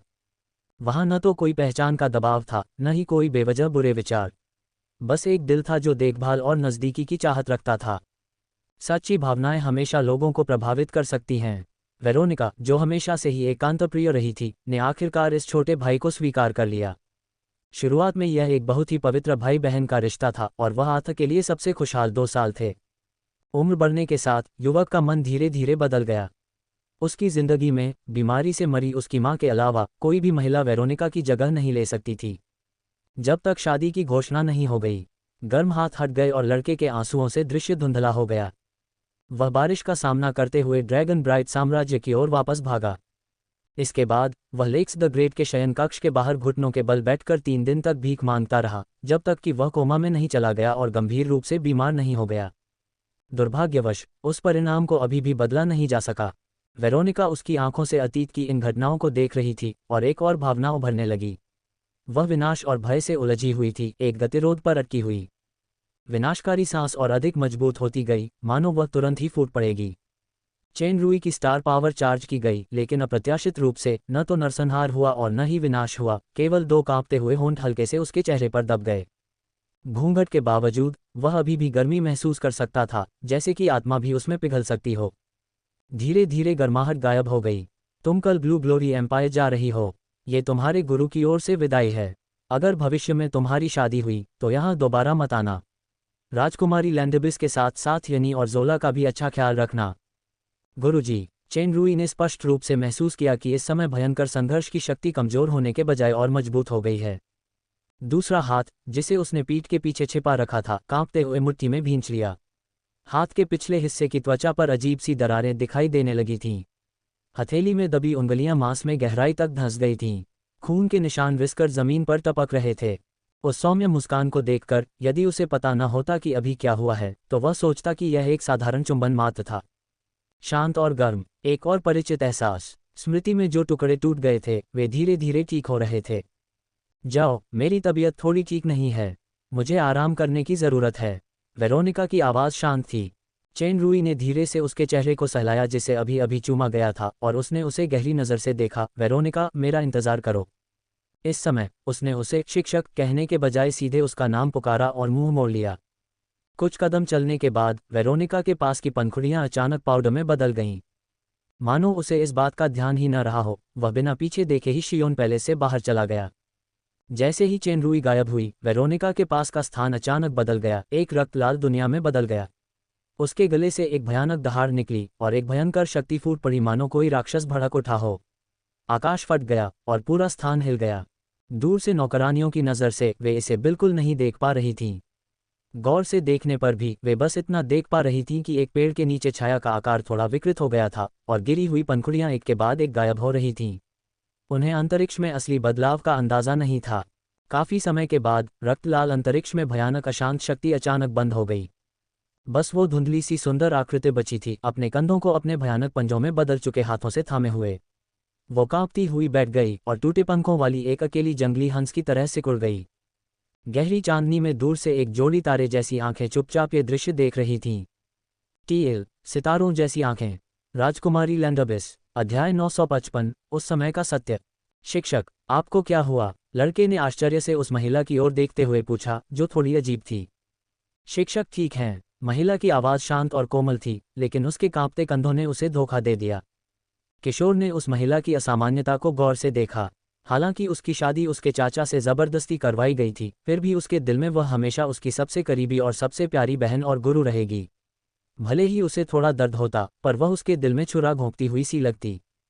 गुरुजी, बताइए क्या हुआ? शिक्षक, सचमुच बहुत अच्छे हैं। यह अभी भी एक गर्मजोशी भरी मुस्कान थी। मुझे पता है, मैं बेकार हूँ। तुम्हें मुझसे बहुत नफरत होगी। शुरू में डरपोक युवक को आखिरकार गुस्सा आया। वह चिल्लाया, मैं उस समय बेवकूफ़ था। मुझे उस टीचर को कॉलेज से निकाल देना चाहिए था। इससे तुम्हारा कोई लेना देना नहीं है। महिला ने सिर हिलाया और आह भरी, ये सब नियति है, जन्म से ही मेरी नियति। भले ही शिक्षक किसी से नफरत करते हो, मैं तुमसे नफरत नहीं करूंगी। छोटे हाथ, तुम शिक्षक के सबसे करीबी व्यक्ति हो, एकमात्र। चले जाओ, शिक्षक से दोबारा मत मिलना। शिक्षक एक अशुभ व्यक्ति हैं। मेरे किसी भी करीबी का नाश हो जाएगा। मैं कयामत में यकीन नहीं रखता। मैं अभी टीचर को ले जाऊंगा।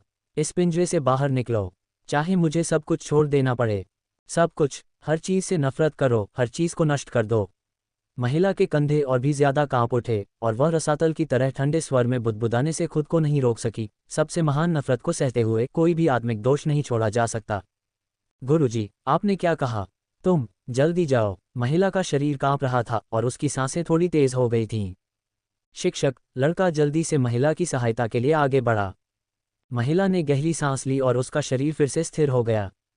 उसने एक हाथ बढ़ाकर लड़के के चेहरे को प्यार से सहलाया। समुद्र जैसी गहरी उसकी नज़र कितनी कोमल थी। हालांकि उसके पीछे छिपा दूसरा हाथ कांप रहा था और खून टपक रहा था। ये हाथ गर्म और कोमल था। अलविदा लिटिल आथा, चाहे तुम्हें कहीं भी ले जाया जाए, प्लीज़ जिंदा रहो। मेरा छात्र, मेरा छोटा भाई, इस अंतहीन खाई में बस एक ही चीज़ है जिसकी मैं कद्र कर सकता हूँ, वो सूरज की किरण। धीरे धीरे उसकी गर्माहट गायब हो गई। हालांकि उसे समझ नहीं आ रहा था कि क्या हो रहा है, पर उसे विदाई और उदासी साफ महसूस हो रही थी और लड़के की आंखें आंसुओं से धुंधली हो रही थीं। इसके तुरंत बाद एक अंतरिक्ष दरार दिखाई दी और लड़के की आकृति उस दरार में गायब हो गई। गायब होने से पहले एक भयानक गर्जना और अंतरिक्ष के फटने की आवाज़ स्पष्ट रूप से सुनी जा सकती थी। स्मृति में चेतना कई बार धुंधली से स्पष्ट होती हुई अंततः शांत हो गई। चेन रुई ने धीरे से अपनी आंखें खोली। पता चला कि यही तो सच था। आथक को दानव लोक में पहुंचाने वाली असली अपराधी असल में वेरोनिका ही थी। दरअसल वेरोनिका ने अपनी पूरी ताकत से आथक को भगाने के लिए अंतरिक्ष शक्ति का प्रयोग किया था, इससे पहले कि वह नियंत्रण खोकर सब कुछ नष्ट कर दे। असल इरादा उसकी जान बचाना था। विस्फोट के आखिरी पल में भी गहरी नीली आंखें अभी भी पानी की तरह कोमल थीं। यह अंतहीन निर्माण और घृणा में लिपटी हुई अवशिष्ट कोमलता का एक अंश था। बस आथक की किस्मत बहुत खराब थी। उसे अंतरिक्ष शक्ति द्वारा दानव लोक में निर्वासित कर दिया गया था। शरीर बहुत कमज़ोर होने के कारण उसने न केवल अपनी अधिकांश स्मृति खो दी थी, बल्कि वह मृत्यु के कगार पर भी था। इसी दौरान चेन रुई की आत्मा आथ से मिल गई। अंत में चेतना का पुनर्जन्म हुआ और वह अब बिल्कुल नया आथ चेन रुई बन गया। चूंकि यह पुनर्तः भस्म होने के बजाय विलन था, आथ में अभी भी एक निश्चित अवशिष्ट चेतना थी। अपर्याप्त शक्ति के कारण उसे पहले इस अवशिष्टता का एहसास नहीं हुआ। शक्ति का स्तर जितना ऊंचा होता है, इस चेतना का बोध उतना ही स्पष्ट होता है।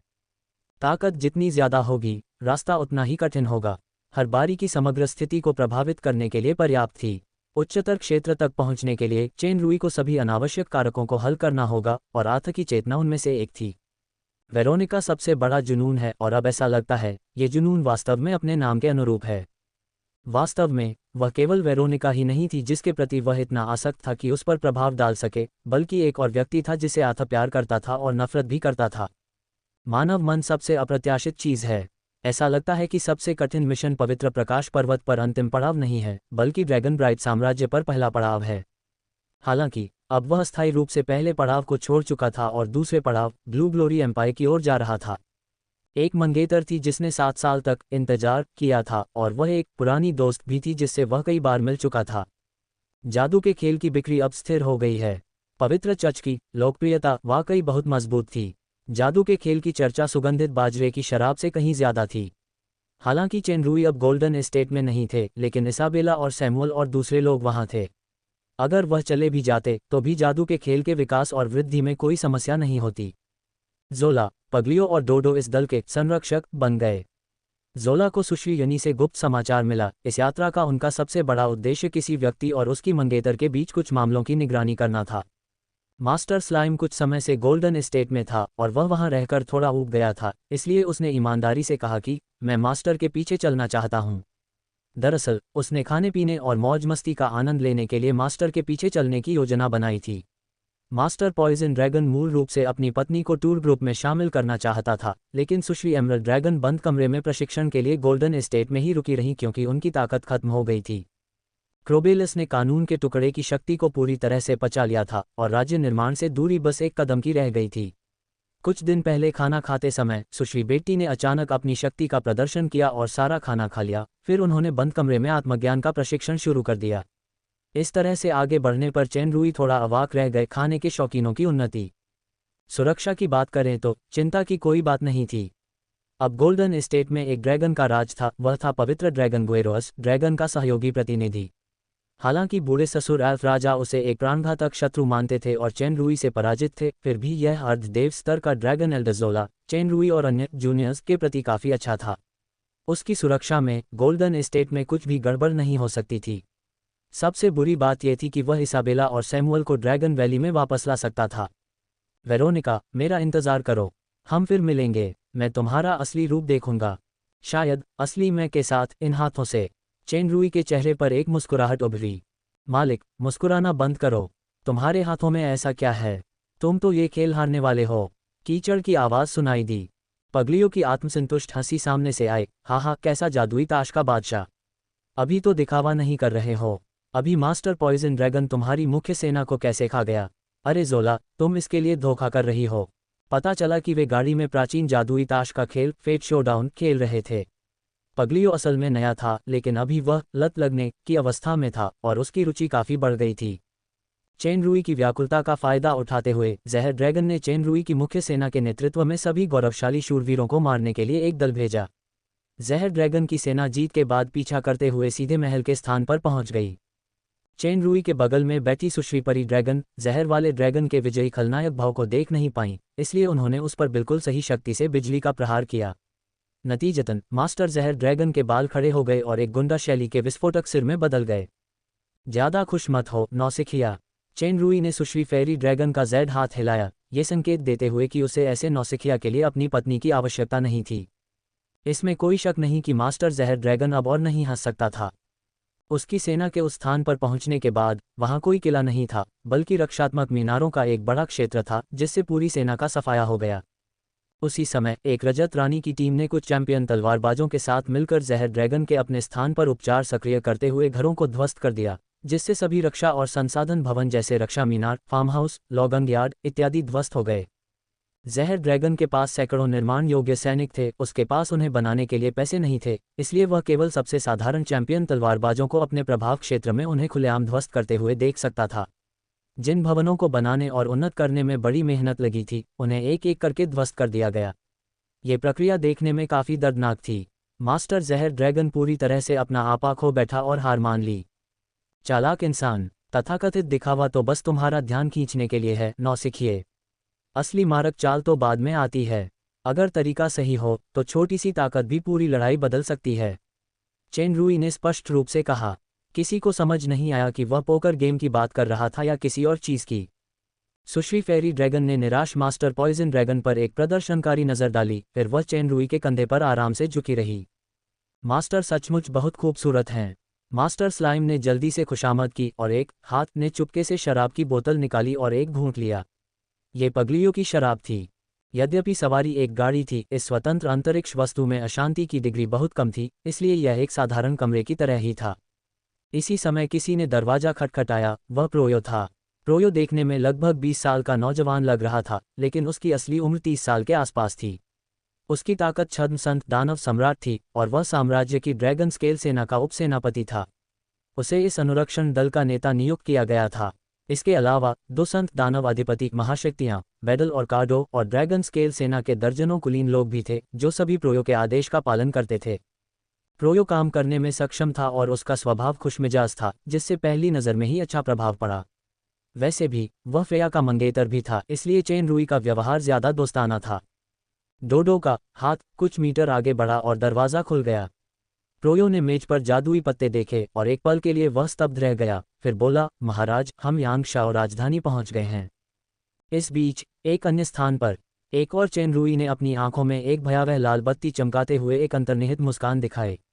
पूर्वी जिले के मुख्य बिशप सोरानली के सबसे भरोसेमंद संरक्षक होने के नाते उसके पास एक गुप्त आदेश था जो सोरानली को अभी अभी ऊपर से मिला था। इस गुप्त आदेश का उद्देश्य न केवल पूर्वी जिले पर बल्कि रहस्यमय पंथ के सभी क्षेत्रों के प्रमुखों पर भी था। इसका सार केवल एक वाक्य था, ड्रैगन ब्राइट साम्राज्य के तीसरे राजकुमार आथा को मारने के लिए पूरी ताकत लगा दो। रोलांड, जो ब्लू ग्लोरी साम्राज्य में एक शादी करने जा रहा है। टीएल, क्या वह ब्लैक डेथ के अनुयायियों की हत्या में गायब होना चाहता है? पवित्र अवशेष का क्या? अध्याय 956 घात। ड्रैगन ब्राइट साम्राज्य की दुल्हन एस्कॉर्ट टीम ने यांगशाओ राजधानी में प्रवेश किया और राजा रोबेन 19 से भव्य स्वागत प्राप्त किया। हालांकि यांगशाओ साम्राज्य मानव जगत में एक प्रसिद्ध भाड़े का राज्य था, लेकिन इसका क्षेत्रफल बहुत बड़ा नहीं था और कई देश ड्रैगन ब्राइट साम्राज्य की सीमा से सटे थे। जब रोबेन प्रथम ने एक भाड़े के सैनिक के रूप में इस राज्य की स्थापना की तो उसे ड्रैगन ब्राइट साम्राज्य का भरपूर समर्थन प्राप्त हुआ, इसलिए यांगशाओ साम्राज्य हमेशा ड्रैगन ब्राइट साम्राज्य के समान एक जागीरदार राज्य के रूप में अस्तित्व में रहा। संस्थापकों और पूर्वजों की तुलना में वर्तमान रोबेन 19 मुस्कुराते हुए बड़े पेट वाले थे। उनमें भाड़े के सैनिक जैसी कोई बात नहीं थी, वे पूरी तरह से एक राजा थे। ड्रैगन ब्राइट साम्राज्य के तीसरे राजकुमार के आगमन का सामना करते हुए रोबेन 19 ने लापरवाही बरतने की हिम्मत नहीं की। उन्होंने सर्वोच्च स्वागत मानकों के साथ एक स्वागत समारोह आयोजित किया, न केवल महामहिम के राजकुमार की स्थिति के कारण बल्कि इसलिए भी कि आथा स्वर्ण संपदा का स्वामी था जो जादुई खेल और सुगंधित बाजरा शराब को नियंत्रित करता था, साथ ही मानव के 3 प्रमुख यांत्रिक ग्रैंड मास्टर्स में से एक का खिताब भी था। ऐसे महत्वपूर्ण व्यक्ति के भविष्य में ड्रैगन ब्राइट साम्राज्य का राजा बनने की संभावना थी, इसलिए एक अच्छा रिश्ता बिल्कुल आवश्यक था। चेन रुई ने रोबेन 19वें के भव्य भोज के प्रस्ताव को विनम्रतापूर्वक अस्वीकार कर दिया। वह कुछ देर वहीं रुके और गार्डन सिटी की ओर चल पड़े। जाने से पहले चेन रुई ने रोबेन 19 को सबसे उत्कृष्ट पीले ड्रैगन वाइन की कुछ बोतलें दी, साथ ही एक दीर्घकालिक सुगंधित बाजरा वाइन की आपूर्ति सूची भी दी, जिसे देखकर रोबेन 19 के गोलमटोल चेहरे पर मुस्कान आ गई। टीम का मार्ग गार्डन सिटी से होते हुए लोया साम्राज्य के क्लियर मिरर सिटी तक जाना था, फिर क्लियर मिरर सिटी के टेलीपोर्टेशन पोर्टल के माध्यम से स्टारलाइट साम्राज्य तक जाना था और अंततः स्टारलाइट साम्राज्य से जेड फॉरेस्ट सागर तक जाना था। गाड़ी में ड्रैगन ब्राइट साम्राज्य के सबसे उन्नत उत्परिवर्तित युद्धक घोड़े लगे थे, जिनकी गति और सहनशक्ति सबसे ज्यादा थी। वे रात में भी चीजों को साफ देख सकते थे, जो आम गाड़ियों से कहीं ज्यादा था, इसलिए इससे यात्रा का समय काफी बच जाता था। आखिरकार चेन रुई ने बहुत सारा काम बचा लिया क्योंकि जादू के खेल में पवित्र चर्च की सहायता थी, इसलिए वह तय समय से पहले ही निकल पड़ा और उसके पास पर्याप्त समय था। ऐसा नहीं था कि उसे सगाई करने के लिए ब्लू ग्लोरी एम्पायर जाने की जल्दी थी, बल्कि उसे जेड फॉरेस्ट सागर जाकर दोनों महागुरुओं से फिर से मिलने की जल्दी थी। फिनोया ने जो कहा था कि वह देना चाहता है, उसे उसने गंभीरता से नहीं लिया। ये दोनों मानव जगत में उसके सच्चे मित्र थे। जब वह उनसे मिला तब वह अभी मैकेनिक्स के अर्ध ग्रैंड मास्टर की स्थिति में पहुंचा ही था। दोनों ग्रैंड मास्टर्स ने उसे निस्वार्थ मार्गदर्शन और सहायता प्रदान की। अंततः वह ग्रैंड मास्टर बनने में सफल रहा। इस प्रकार उसने दानव लोक के मैकेनिक मास्टर प्रतियोगिता के जीवन मरण के युद्ध में समन और उक्लियस को हरा दिया। अब चेन रुई के मैकेनिक कौशल दोनों ग्रैंड मास्टर से थोड़े ही आगे निकल गए थे और उसकी युद्ध शक्ति उन दोनों से कहीं बेहतर थी, लेकिन उसकी ताकत या मैकेनिक कौशल चाहे जो भी हो, दोस्त तो दोस्त ही होते हैं। उच्च या निम्न स्थिति के कारण मित्रता नहीं बदलती। तेज रफ्तार गाड़ी अचानक रुक गई। ये ठहराव इतना अचानक था कि गाड़ी की जगह में बैठे चेन रुई को भी इसका एहसास हुआ। उसने तुरंत जोला और बाकियों को सूचित किया, फिर खुद भी रुक गया। गाड़ी के बाहर से शोरगुल और लड़ाई की आवाजें आ रही थीं। महाराज, कृपया गाड़ी मत छोड़िए, संत पावहाउस बैडल ने गंभीरता से कहा। हम पर एक अज्ञात बल द्वारा हमला किया गया है और जनरल प्रोयो युद्ध का निर्देशन कर रहे हैं। चेन रुई ने एक नज़र देखने के लिए अपना सिर बाहर निकाला और उसने पहले ही पूरी स्थिति देख ली। यह एक अवतल आकार का भूभाग था जिसके दोनों ओर ऊंची चोटियां थीं। आगे और पीछे जमीन पर बड़ी बड़ी लकड़ियां जल रही थीं।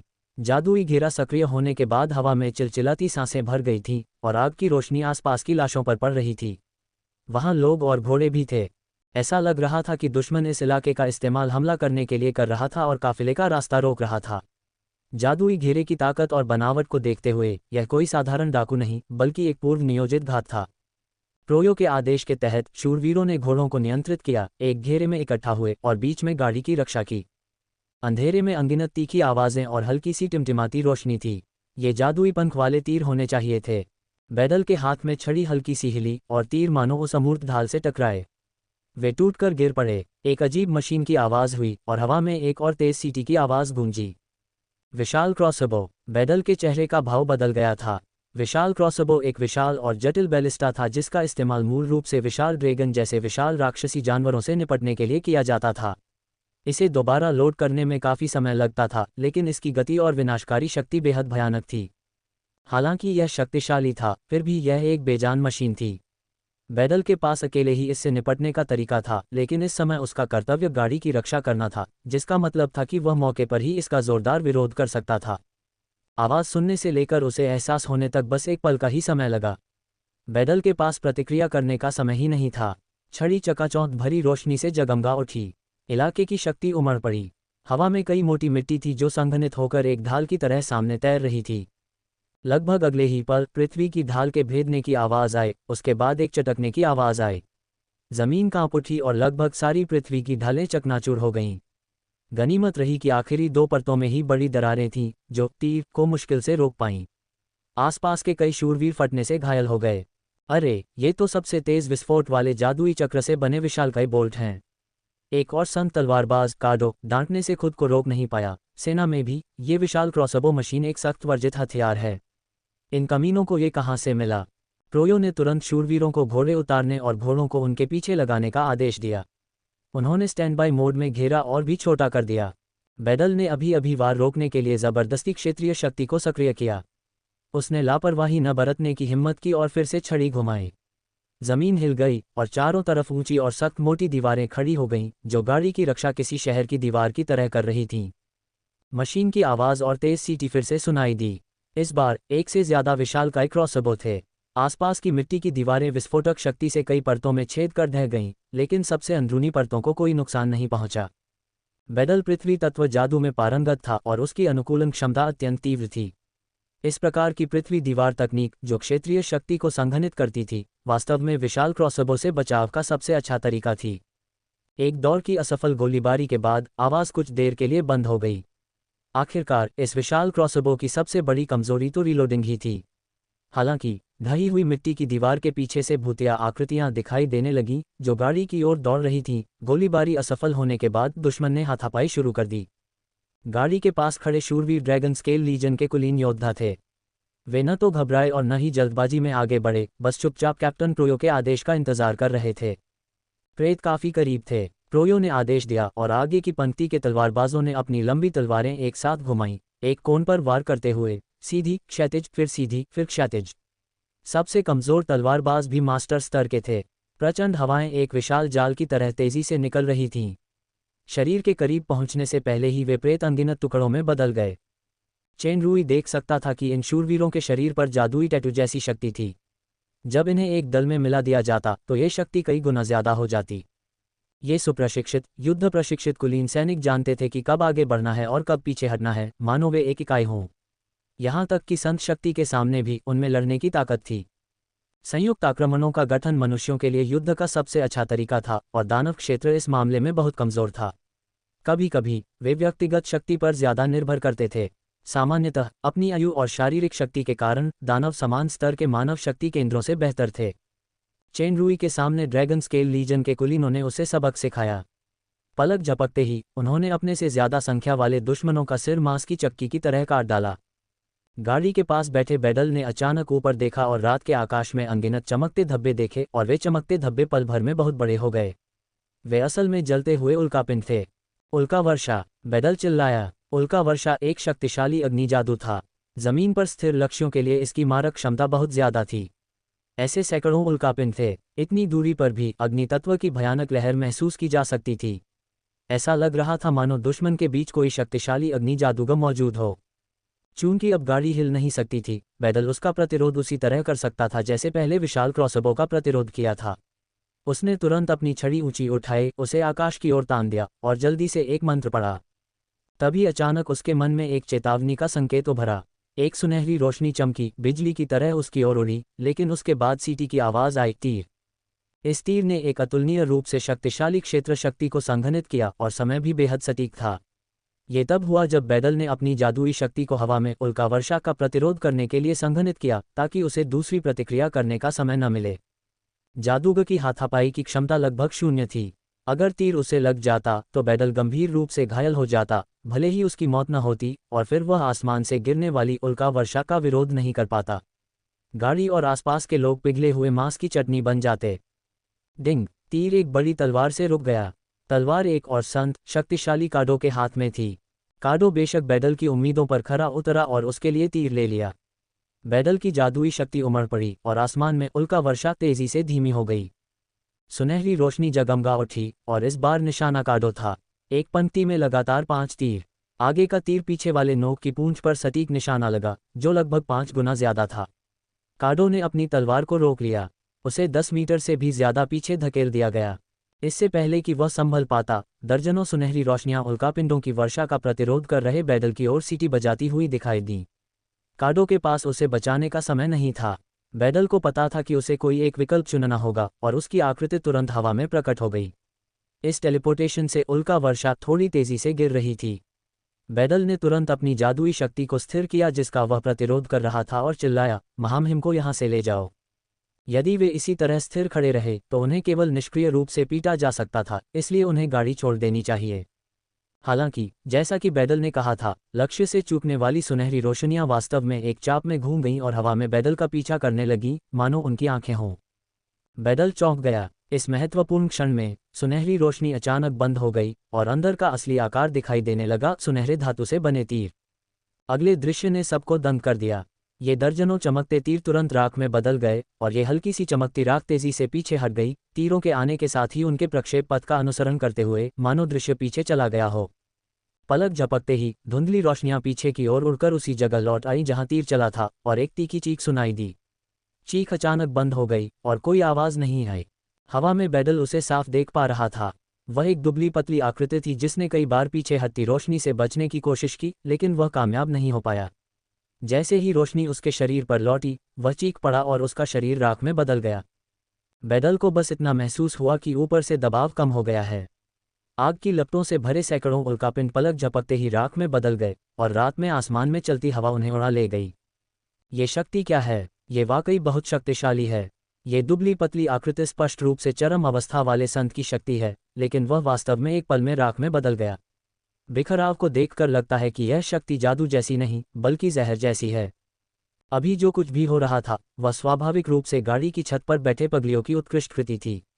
इन नीच हत्यारों को खत्म करने के लिए उसे बस अपनी उंगलियां हिलानी थीं। मास्टर पॉइजन ड्रैगन ने शराब का एक घूंट लिया और इंसान को आंख मारी, मानो दिखावा कर रहा हो, क्या मैं कमाल का नहीं हूं? अगर तुम ताकतवर हो तो क्या हुआ? तुम सिर्फ पोता होने का नाटक कर सकते हो। चेनरुई के चेहरे पर उदासीनता थी, लेकिन जोला ने जहरीले अजगर को घूरा और फिर उसे पीछे हटा दिया। खैर, अगर मैंने कोई चाल चली तो 10 पगलियों को भी घुटने टेकने पड़ेंगे। इस आदमी से तुलना करने की क्या जरूरत है? सिर्फ स्लाइम ही उदास दिख रहा था।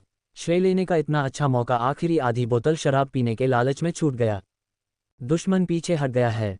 बैडल स्पष्ट रूप से देख सकता था कि तीर चलाने वाले पावरहाउस के मारे जाने के बाद भूतिया काले आकृतियों को कुछ आदेश मिला और वे जल्दी से पीछे हट गए, जिसमें अग्नि तत्व संत जादूगर भी शामिल था जिसने उल्का वर्षा डाली थी।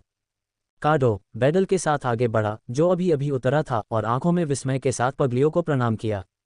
दूसरों को शायद अभी तक ये पता न हो, लेकिन एक शक्तिशाली संत होने के नाते वह और बैडल दोनों ही समझ गए कि शाही महारानी तृतीय राजकुमार के बगल में बैठा वह साधारण सा दिखने वाला आदमी ही दुश्मन को परास्त कर रहा था।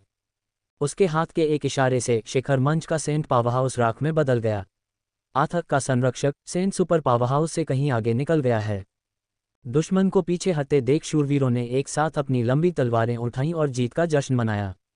जोला ने चेनरुई के कान में फुसफुसाते हुए कहा, मुझे जल तत्व के टेलीपोर्टेशन की लहर महसूस हुई। उन लोगों को भागने के लिए वन टाइम टेलीपोर्टेशन एरे का इस्तेमाल करना चाहिए था। चेनरुई ने सिर हिलाकर एक विचारशील भाव प्रकट किया। प्रोयो ने ज़ोला की आवाज़ नहीं सुनी। उसने बस भौहें चढ़ाईं और बोला, मुझे लगता है कि कुछ गड़बड़ है। मुझे लगता है कि दुश्मन कुछ ज़्यादा ही जल्दीबाजी में पीछे हट रहा है। जनरल बहुत ज़्यादा सोच रहे हैं। बैडल ने असहमति से सिर हिलाया। मैं साफ देख सकता हूं कि दुश्मन के नेता को महामहिम के सर संरक्षक ने मार डाला, जिससे उनका मनोबल गिर गया, इसलिए वे पीछे हट गए। ये तो बस एक कमांडर का अंतर्ज्ञान है, काश मैं गलत होता। प्रोयो ने सिर हिलाया। जब वह सड़क साफ करने के लिए सैनिकों को व्यवस्थित कर रहा था, तो पैग्लियो अचानक भौहें चढ़ाकर खड़ा हो गया। अध्याय 957, गलतफहमी और षड्यंत्र। जैसे ही पगलियो खड़ा हुआ, दूर से दहाड़ने की आवाज़ आई। आवाज़ इतनी तेज थी कि किसी की भी रूह तक पहुंच सकती थी। शूरवीरों को बस अपने दिलों की धड़कन महसूस हो रही थी। तलवार थामे हाथ कांप रहे थे और उन्होंने अपनी छाती ढांक ली, जिससे उनके चेहरे पर बेचैनी का भाव आ रहा था। प्रोयो और दो संत महाशक्तियां भी इससे अछूती नहीं थीं। डोडो और ज़ोला के संरक्षण के कारण चेनरुई प्रभावित नहीं हुआ। पगलियो ने घुरघुराहट की और धीमी गर्जना की, एक ड्रैगन की गर्जना। यद्यपि यह ड्रैगन दहाड़ बहुत तेज नहीं थी, लेकिन इसमें एक अतुलनीय शक्तिशाली ताकत थी, जिसने प्रतिद्वंद्वी की अजीब शक्ति को पूरी तरह से हरा दिया। फिर सभी की असामान्यता तुरंत गायब हो गई। सीटी की तेज आवाज़ ने तुरंत ड्रैगन की दहाड़ की दिशा का अंदाज़ा लगा दिया। पलक झपकते ही कोई पास आ गया था। पगलियो ने झटका मारा और गाड़ी की छत पर गायब हो गया। पलक झपकते ही दूर रात का आकाश एक धीमी ध्वनि से जगमगा उठा, साथ में भयंकर गर्जना और भीषण टक्करें भी। उस जगह की चांदनी फीकी पड़ गई। कोई कल्पना कर सकता था कि कोई भीषण युद्ध हो रहा है। चेनरुई ने अपनी नज़रों से देखा। उसने पगलियो और एक व्यक्ति को भयंकर युद्ध करते देखा।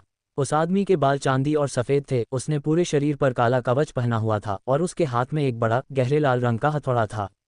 उसकी ताकत जहरीले अजगर के बराबर थी, जो अब राज्य स्तर के मध्यवर्ती चरण में पहुंच गया था, लेकिन उसका कद आश्चर्यजनक रूप से छोटा था। हॉबिट। चेनरुई को अचानक याद आया कि यह इलाका ब्लैक रॉक माउंटेन का स्थान था। जब वह और इना का आयरन शील्ड भाड़े का दस्ता गार्डन सिटी गए थे, तो वे हॉबिट के थिक सॉइल कैसल गए थे। उसने अपनी फोर्जिंग स्किल्स से खुद को साबित किया था। चेनरुई ने एक अर्ध महागुरु के रूप में यांत्रिकी के क्षेत्र को समझा, हॉबिट राजा ओवगे के साथ मित्रता स्थापित की, और ज़ैड फॉरेस्ट सागर में एक राजदूत के रूप में पर्वतीय हॉबिट की ओर से पवित्र पत्ती हेरिल्ड्री स्वीकार की। पगलियों से लड़ने वाला हॉबिट, पहाड़ी हॉबिट की रक्षा करने वाला महाशक्तिशाली होना चाहिए। सामान्यतः जब तक आत्मरक्षा न हो, हॉबिट इंसानों पर हमला करने की पहल नहीं करेगा।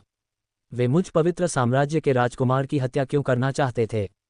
इस समय सामने से एक भारी और सुरीली आवाज़ सुनाई दी, जो कदमों की आहट थी।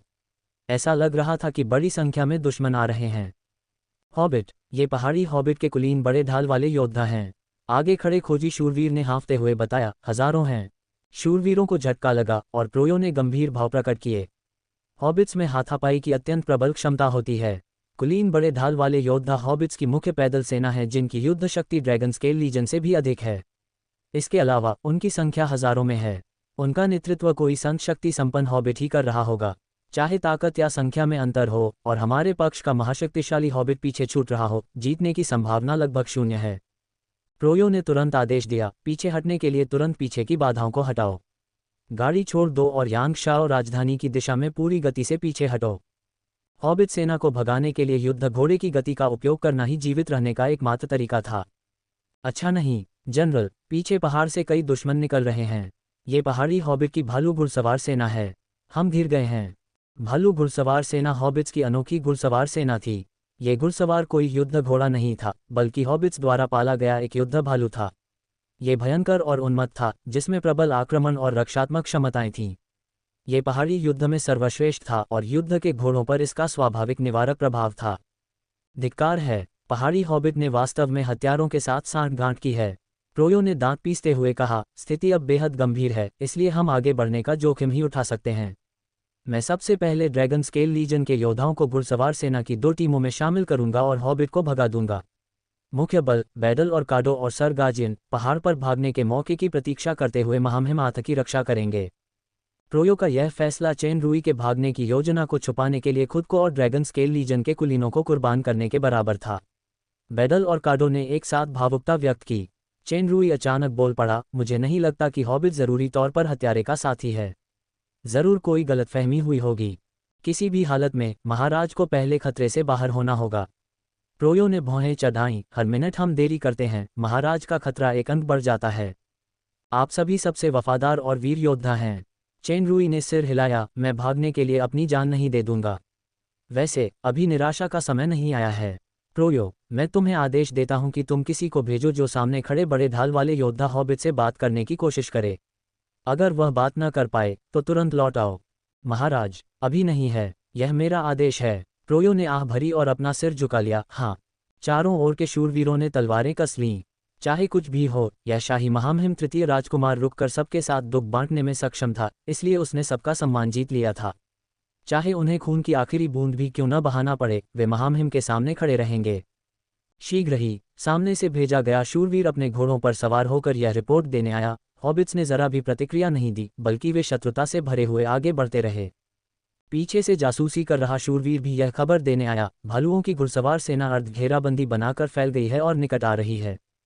सामने से भारी कदमों की आहट और भी साफ होती जा रही थी, मानो वे सबके दिलों पर कदम रख रहे हों। दूसरी तरफ पीछे से जानवरों की दहाड़ की आवाज़ स्पष्ट रूप से सुनाई दे रही थी। सभी शूरवीर व्यथित थे, लेकिन चेन रुई के हाव भाव नहीं बदले। जोला हल्के से उनके कंधे से लिपट गई, मानो उसने ये आवाज़ें सुनी ही न हों। मास्टर डोडो का मनोबल ऊंचा था। आखिरकार अपनी क्षमताएं दिखाने की मेरी बारी आ गई। ये मुलायम खुरमा मास्टर ट्रूली हैंडसम को उस जादू के खेल में इसे क्या कहते हैं? अरे हाँ, योग्यता अंक। शूरवीरों के दर्शन में हॉबिट के कुलीन बड़े ढाल वाले योद्धा दिखाई दिए। वे सभी भारी कवच पहने, स्टील की ढालों और युद्ध कुल्हाड़ियों या युद्ध हथौड़ों से लैस भारी पैदल सेना के सैनिक थे। हालांकि वे आमतौर पर कद में छोटे थे, लेकिन इससे इंसानों पर बहुत दबाव पड़ता था। पीछे के शूरवीर और भी ज्यादा घबराए हुए थे, क्योंकि घोड़े अलग अलग हद तक डरे हुए थे, जिसका मतलब था कि हॉबिट के योद्धा भालू पास आ रहे थे। हालांकि ये शूरवीर ड्रैगन स्केल लीजन के कुलीन थे, फिर भी ड्रैगन स्केल लीजन सबसे मजबूत ड्रैगन क्लॉ नाइट लीजन नहीं था। युद्ध भालुओं के स्वाभाविक दुश्मन का सामना करते हुए अच्छी तरह से प्रशिक्षित युद्ध घोड़े भी घबराहट को रोक नहीं पाए। हम सिर्फ मौत तक लड़ सकते हैं। महाराज, मुझे माफ़ करना कि मैं आपको आपकी मंजिल तक नहीं पहुंचा सका। फ्रोयो ने अपनी लंबी तलवार निकाली और उसकी आंखों में लड़ाकू जोश था। मेरे आदेश के बिना हिलना मत। चेन रुई धीरे धीरे आगे बढ़ा। उसने एक उपकरण निकाला जो जादुई एम्पलीफायर जैसा लग रहा था, और चिल्लाने लगा, हॉबिट्स, तुम अपने दोस्तों पर अपना वॉहैमर क्यों तानना चाहते हो? मैं ग्रैंड मास्टर रिक का दोस्त हूँ। ऐसा प्रतीत हुआ कि हॉबिट बल को कोई आदेश मिल गया है और वह रुक गया है। एक काली दाढ़ी वाला हॉबिट कमांडर लाइन से बाहर आया, घृणित चालाक इंसान। हॉबिट अब तुम पर भरोसा नहीं करेगा। मुझे लगता है तुमने कुछ गलत समझा है। तुम टैक्लिन हो ना? मैंने रिक को तुम्हारे बारे में पहले भी बात करते सुना है। तुम शराब के शौकीन हो। एक बार तो शराब पीते पीते तुम्हारी दाढ़ी लगभग जल ही गई थी। तुम्हें कैसे पता? काली दाढ़ी वाला हॉबिट अचंभित रह गया। अपने पीछे हॉबिट योद्धाओं की अजीब निगाहें देखकर उसने जल्दी से सुधारा, बकवास, लोहे को गढ़ते समय मेरी दाढ़ी जरूर जल गई थी। चेन रुई को टैक्लिन की दाढ़ी की कहानी पिछली बार तब पता चली थी जब इन्होंने हॉबिट के थिक सॉइल कैसल में ये खबर सुनाई थी। इस बार काली दाढ़ी वाला हॉबिट अचानक चौंक गया और उदास माहौल थोड़ा हल्का हो गया। चेन रुई ने मौके का फायदा उठाया और कहा, मेरे हॉबिट दोस्त, मेरी मंजिल गार्डन सिटी है, लेकिन अभी अभी यहाँ हत्यारों ने मुझ पर घात लगाकर हमला किया है। आप यहाँ सड़क पर पड़े अवरोध और लाशें देख सकते हैं जिन्हें पूरी तरह से साफ नहीं किया गया है। मुझे युद्ध का डर नहीं है, लेकिन मैं बलि का बकरा बनने को तैयार नहीं हूँ। मुझे उम्मीद है कि मेरे हॉबिट दोस्त अपनी आंखें खोलेंगे और समझेंगे कि कौन दोस्त है और कौन दुश्मन। टैक्लिन कुछ देर के लिए झिझका और फिर आसमान में एक और गुस्से से भरी आवाज़ गूंजी, उसकी कुतर्क पर यकीन मत करो। इस अजगर में साफ तौर पर भयानक जहर है, तो ज़रूर उन्होंने ही हमें जहर दिया होगा। पहले उन सभी इंसानों को मार डालो, फिर थिक सॉइल कैसल जाओ और स्टिकलिन से कहो कि वो मेरे साथ जहरीले अजगर को पकड़ कर ले आए। जहर, ये शब्द सुनते ही चेन रुई को थिक सॉइल कैसल में होने वाले संभावित बदलावों का तुरंत अंदाजा हो गया। थिक सॉइल कैसल में जहर मिला था, टीम पर घात लगाकर हमला हुआ था, हॉबिट का हमला। ये सब चीज़ें सिलसिलेवार तरीके से जुड़ी हुई हैं और पूरी घटना का हिस्सा बन गई हैं। भले ही जहरीले ड्रैगन का जहर सिर्फ एक संयोग हो, लेकिन इस घटना का हर पहलू निश्चित रूप से आकस्मिक नहीं है। यह एक सुनियोजित हत्या है। दूर आकाश में हॉबिट अचानक बदल गया, एक विशाल हॉबिट बन गया, यानी उसका पूरा शरीर बहुत बड़ा हो गया, लेकिन शरीर का अनुपात नहीं बदला। उसकी भुजाएं और टांगें अब भी छोटी थीं। हॉबिट के हाथ का हथौड़ा एक शुद्ध ज्वाला में बदल गया, लगभग सूर्य की तरह चकाचौंध। उसकी शक्ति आसमान छू रही थी। पगलियों ने खुद को पीछे न छोड़ते हुए भारी कवच पहने एक विशाल विषैले अजगर का रूप धारण कर लिया। दोनों पक्षों के बीच युद्ध और भी भयंकर होता गया। हॉबिट की ताकत पगलियों के बराबर थी। सही मायने में पगलियो एक ड्रैगन था और उसके पास तारा प्रदान करने और तारा स्तरीय संवर्धन की शक्ति थी। साथ ही अधिपति कवच जैसे अर्धकलाकृतियां भी थीं, इसलिए उसे एक स्थिर जीत मिलनी चाहिए थी। हालांकि हॉबिट के पास विशाल जीवों के विरुद्ध युद्ध शक्ति को दोगुना करने का एक विशेष गुण था। कहने का तात्पर्य यह था कि जीव जितना बड़ा होगा, उसकी युद्ध शक्ति उतनी ही अधिक होगी। इस प्रतिभा के साथ हॉबिट वास्तव में पगलियों के साथ गतिरोध में था। जैसे ही हॉबिट पावरहाउस के शब्द निकले, टेक्लिन ने बिना किसी हिचकिचाहट के टीम की ओर कदम बढ़ाया और हमला करने का आदेश दिया। आगे के बड़े ढाल वाले योद्धाओं ने हमला करना शुरू कर दिया और भालू घुड़सवार सेना ने तेजी से बैडल को घेर लिया। उसी समय कई विशेष सांसों ने बैडल और कार्डो, दोनों संत रक्षकों को मजबूती से जकड़ लिया। ये स्पष्ट रूप से हॉबिट्स का संत पावरहाउस था। इसमें कोई शक नहीं था कि ये एक अनसुलझा रास्ता था। ड्रैगन स्केल लीजन के शूरवीरों की तलवारें पसीने से तर थीं। बस चेन रूई और स्लाइम ही अपवाद थे। डोडो, हिलना मत। चेन रूई ने मेरिट पॉइंट्स पाने के लिए आतुर स्लाइम को रोका और जोला से कहा, मेरे सबसे सुंदर और आकर्षक रक्षक, कृपया कार्रवाई करो। मैं हताहत नहीं देखना चाहता। ओह, हवा में उड़ रहे उन दो डिलस सहित। ओह, सुश्री फेरी ड्रैगन ने मुस्कुराते हुए उसकी ओर देखा, स्पष्ट रूप से उसके विशेषण से संतुष्ट थी। फिर वह धीरे धीरे शूरवीरों की आश्चर्यचकित निगाहों के नीचे सीधी खड़ी हो गई। टीएल, कोई हताहत नहीं। क्या जोला इतना अच्छा नियंत्रण कर पाएगा? अध्याय 958, जोला की शक्ति। आगे और पीछे से घिरी हॉबिट्स की सेना का सामना करते हुए जोला ने अपनी तर्जनी उंगली से 2 गोले बनाए।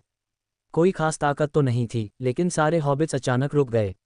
आगे और पीछे की दोनों टीमें भी एक साथ रुक गईं। ये सिर्फ रुक जाने जितना आसान नहीं था। चांदनी में साफ देखा जा सकता था कि उनके शरीर धीरे धीरे सिकुड़ रहे थे। यहाँ तक कि भालू घुड़सवार भी इससे अछूते नहीं थे, वे जमीन में धंस गए थे। हॉबिट्स की भयंकर चीखें और युद्ध भालुओं की दहाड़ें हर तरफ गूंज रही थीं। हालांकि वे आधे ही डूबे थे, लेकिन उनके शरीर का वजन अचानक कई गुना बढ़ गया था, इसलिए वे एक मांसपेशी भी नहीं हिला पा रहे थे। कुछ देर के लिए सभी हॉबिट सैनिक अपनी जगह पर स्थिर खड़े रहे। यहाँ तक कि वे शक्तिशाली सैनिक भी, जिन्होंने सेंट ब्रेथ लॉन्च किया था, कोई अपवाद नहीं थे। गाड़ी के पास खड़े लोग भी दंग रह गए। घूंघट वाली इस रहस्यमयी सुंदरी ने बस एक उंगली आगे बढ़ाई और पूरी हॉबिट सेना। इतने शक्तिशाली एओई हमले के बावजूद हमारे पक्ष के लोगों पर कोई प्रभाव या भावना नहीं है। बैडल खास तौर पर हैरान थे। उन्होंने स्टारलाइट कॉलेज से स्नातक की उपाधि प्राप्त की थी और किशोरावस्था में ही प्रसिद्ध हो गए थे। पृथ्वी तत्वों के प्रति उनका लगाव और समझ बहुत प्रबल थी और उन्हें पृथ्वी तत्व जादूगर के रूप में जाना जाता था। साधारण प्रशिक्षकों की तुलना में उसने अधिक चीज़ों को महसूस किया और अधिक आश्चर्यचकित हुआ। ये स्पष्ट रूप से पृथ्वी तत्वों का उतार चढ़ाव है। गुरुत्वाकर्षण, ग्राउंड सिंक, दलदल नहीं। भले ही यह पृथ्वी तत्व शक्ति है, ये पृथ्वी तत्व जादू का कोई रूप नहीं है जो मैं समझता हूँ। पृथ्वी तत्व के संयोजन और परिवर्तन से उत्पन्न शक्ति इतनी शक्तिशाली थी कि बैडल कांप रहा था और उसे अजीब लग रहा था। क्या ये स्टारलाइट कॉलेज के पुराने डीन और शिक्षक कार्लिसले द्वारा उल्लिखित सबसे मजबूत तत्व मूल शक्ति है? तत्वों की उत्पत्ति अब किसी भी प्रकार के जादू तक सीमित नहीं थी और कुछ ही इशारों से शुद्धतम और सबसे शक्तिशाली तत्व शक्ति का आह्वान किया जा सकता था। हालांकि यह अवस्था किसी महाशक्ति के लिए भी लगभग अप्राप्य थी। केवल महान तत्व राजा ही इसे प्राप्त कर सकता था। बैडल को इसमें कोई संदेह नहीं था कि यदि यह जादू डेथ फ्लावर जैसा हमला होता तो हॉबिट की सेना, जिसमें हॉबिट का सेंट पावरहाउस भी शामिल था, सभी एक पल में मारे जाते। कोई आश्चर्य नहीं कि तीसरा राजकुमार इतना शांत है। पता चला कि यह कमजोर और शक्तिहीन दिखने वाली पर्दे में छिपी सुंदरता वास्तव में कितनी भयानक ताकत रखती है। चौंकाने वाली बात अभी बाकी थी। जोला ने हॉबिट्स की तरफ देखा तक नहीं, बस अपना दाहिना हाथ सूरज जैसे हॉबिट्स और दूर आसमान में दहाड़ते विशालकाय ड्रैगन की तरफ फैला दिया। सब लोग चकाचौंध हो गए और दूर का युद्ध क्षेत्र पलक झपकते ही बड़ा होकर आसमान में दिखाई देने लगा। वे सब चौंक गए, लेकिन जल्द ही उन्हें एहसास हुआ कि आसपास का स्थान किसी चीज से घिरा हुआ लग रहा था, इसलिए दो महाशक्तियों के बीच युद्ध का असर बाहर नहीं आ रहा था। भीषण युद्ध में मग्न दोनों ने इस असामान्यता पर ध्यान नहीं दिया। अचानक चांदी की दाढ़ी वाला हॉबिट पावरहाउस कांप उठा। उसके हाथ में जलते हुए हथौड़े से हड्डियों को चीरती ठंडक महसूस हुई। जब उसने अनजाने में अपने हाथ में रखे हथौड़े पर नजर डाली तो पाया कि वह हथौड़ा भी धधकती लौ के साथ बर्फ में जम गया था। दूर से देखने पर वह एक ठोस लाल मशाल जैसा लग रहा था। हॉबिट एकदम से चौंक गया। ये टिमटिमाती आग वाला वॉरहैमर एक शक्तिशाली रून हथियार है जो लगभग एक कलाकृति स्तर के बराबर है।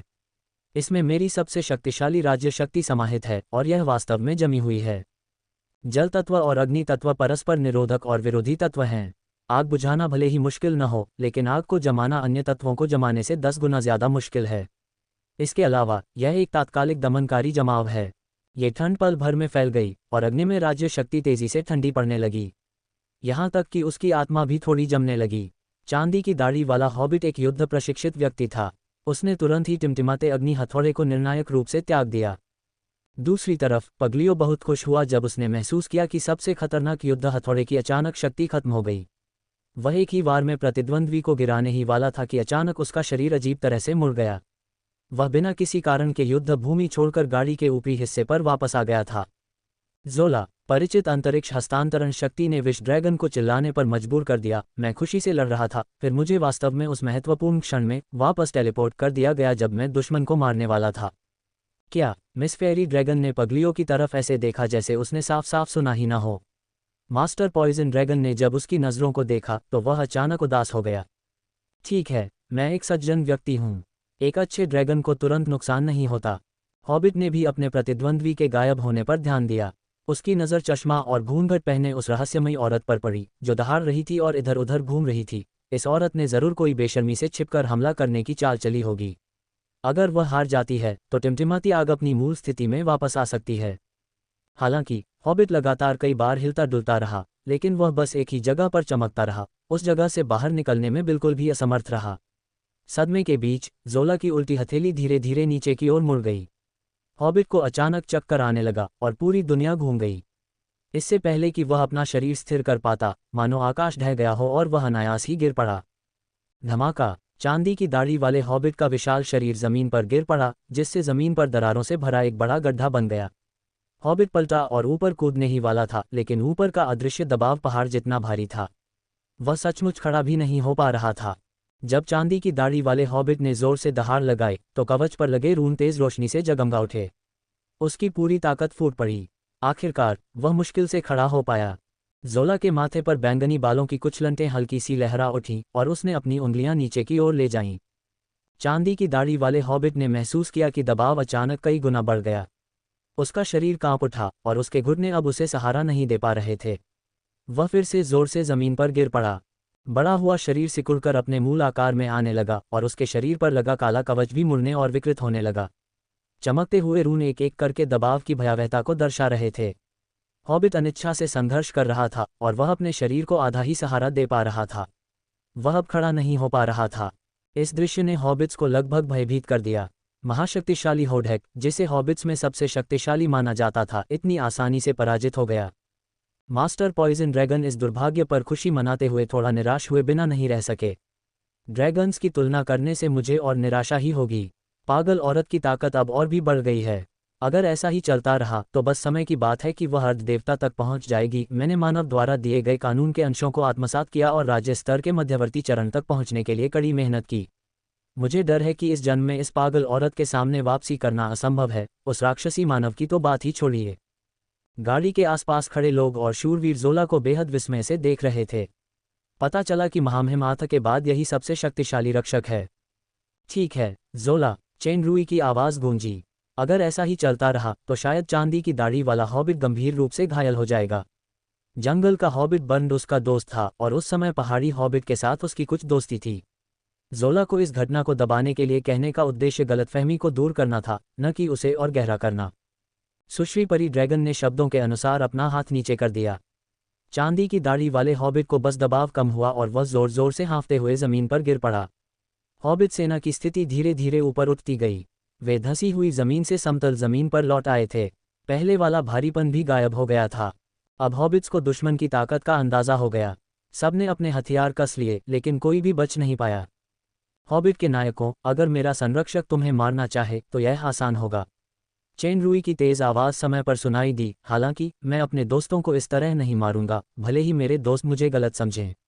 मैं बस जल्द से जल्द थिक सॉइल कैसल पहुंचना चाहता हूं और देखना चाहता हूं कि मेरे हॉबिट दोस्तों की क्या समस्या है और उनकी यथासंभव मदद करना चाहता हूं।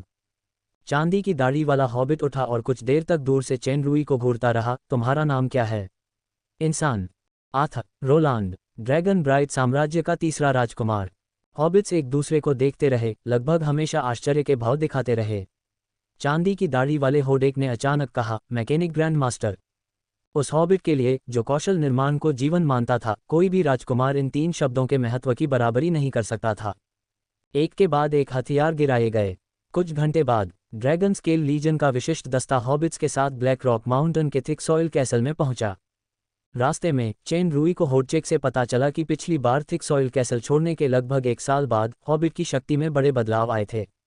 हॉबिट को उनकी जीवन शैली के अनुसार 3 प्रकारों में विभाजित किया गया था: पर्वतीय हॉबिट, गुफा हॉबिट और वन हॉबिट।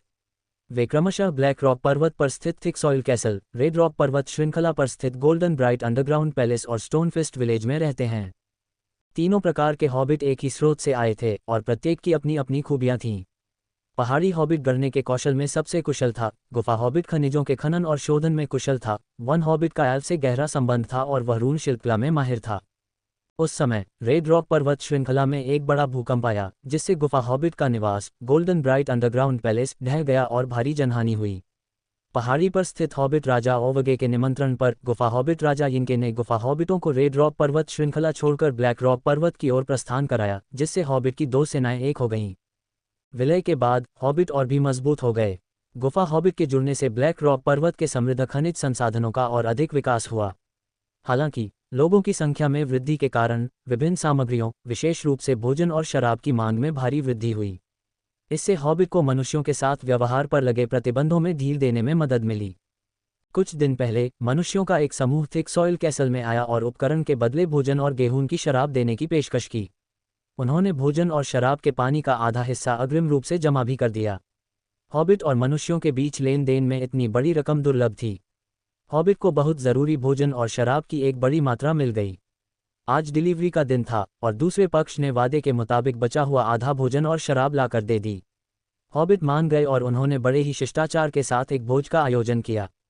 लेकिन सामान उठाने के आखिरी पल में उन लोगों ने बिना किसी चेतावनी के अचानक हमला कर दिया। उन्होंने हॉबिट बुजुर्गों और उनके साथ आए हॉबिट योद्धाओं को मार डाला और भारी मात्रा में उपकरण चुरा लिए।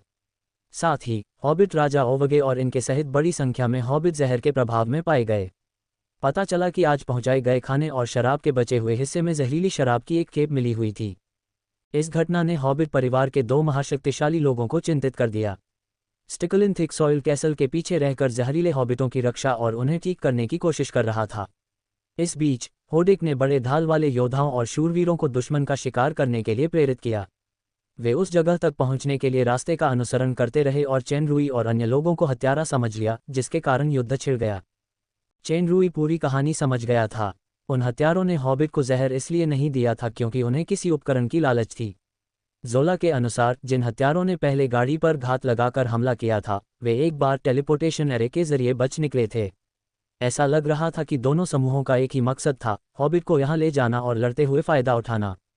इससे पता चलता है कि हत्यारों ने बहुत पहले ही अपने आसपास की सुरक्षात्मक शक्ति पर कब्जा कर लिया था। इस तरह की शक्ति किसी भी तरह से प्रोयो समूह नहीं थी, बल्कि प्राचीन कीमिया सभ्यता का रक्षक थी। सबसे स्पष्ट रूप से पगलियो था, जिसने महल के सम्मेलन कक्ष में कदम रखा था। हॉबिट के महाशक्तिशाली योद्धा को पगलियो पर निशाना साधना था, लेकिन दुश्मन को उम्मीद नहीं थी कि चेन रूई के साथ जोला जैसा ज्यादा शक्तिशाली रक्षक मौजूद है। नतीजा ये हुआ कि उसने माहौल को शांत कर दिया और दुश्मन की साजिश को आसानी से ध्वस्त कर दिया।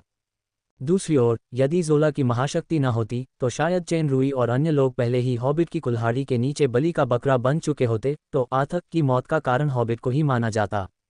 यह एक सोची समझी योजना है। घात लगाने वाले कोई साधारण हत्यारे नहीं हैं, तो फिर पर्दे के पीछे का षड्यंत्रकारी कौन है? बड़ा भाई, छोटा भाई, ब्लैक डेथ का अनुयायी, या कोई और? अध्याय 959 विश्रण और विचित्रता।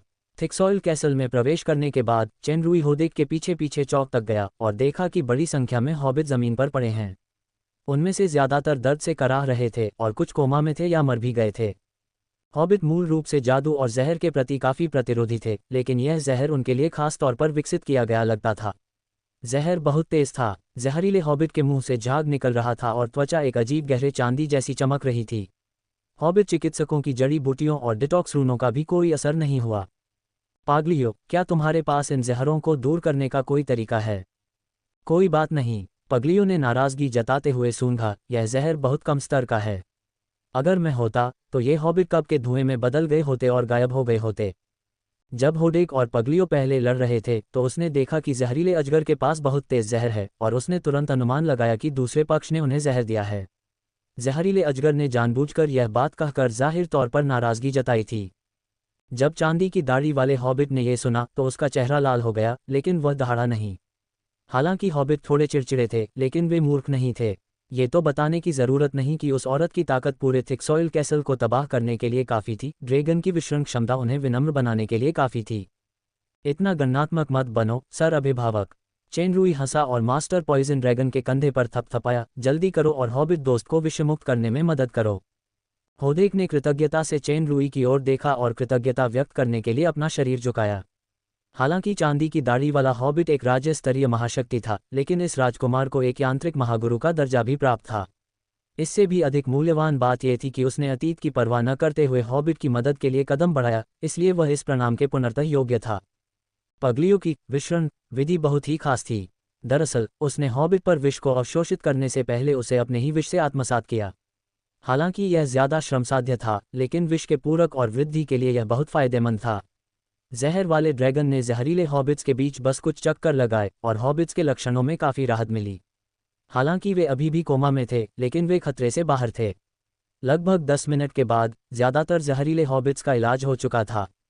पगलियों ने अपने माथे से पसीना पोंछा और सिर हिलाया। ये शर्म की बात है।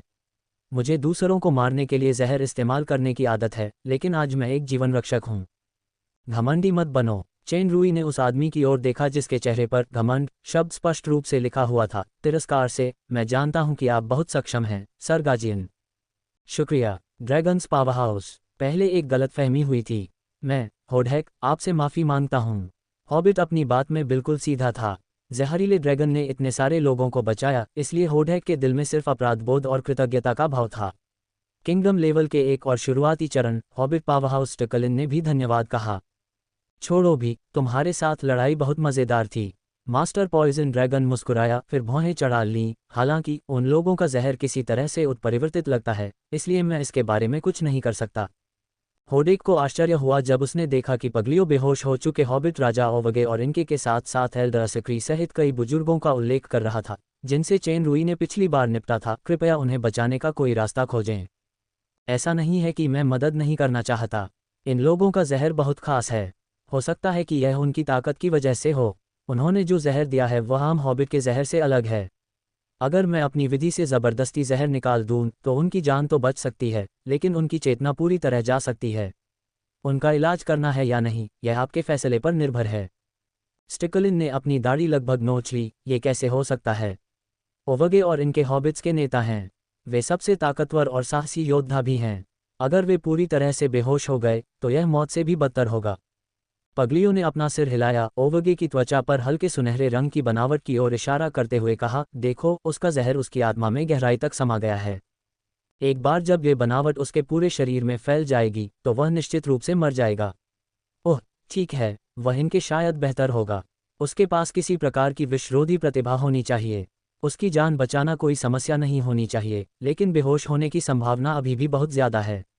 हम दोनों ही दुनियाओं में से किसी एक में भी बेहतर नहीं हैं, इसलिए फैसला तुम्हें करना है। होडेक और स्टिकलिन चिंतित थे। चेनरुई, जो उन जहरीले हॉबिट्स पर नज़र रख रहा था, बोला, इन्हें एक अलग कमरे में ले चलो। मैं भी कोशिश करता हूँ।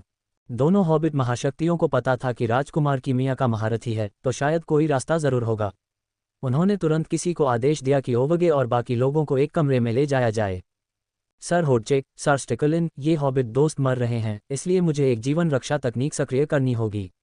हालांकि इस गुप्त तकनीक में ज़्यादा जोखिम है और कोई भी शक्ति इसमें दखल नहीं दे सकती। मुझे आश्चर्य है कि क्या आप कुछ समय के लिए इससे बच सकते हैं।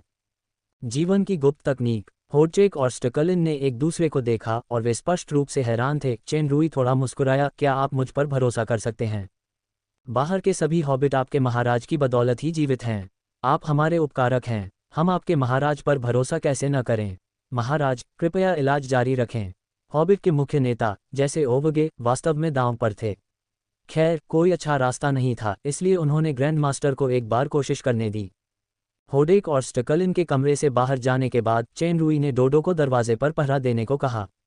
उसने सावधानी से वह वस्तु निकाली और एक सुरक्षित अंतरिक्ष मंत्र स्थापित किया।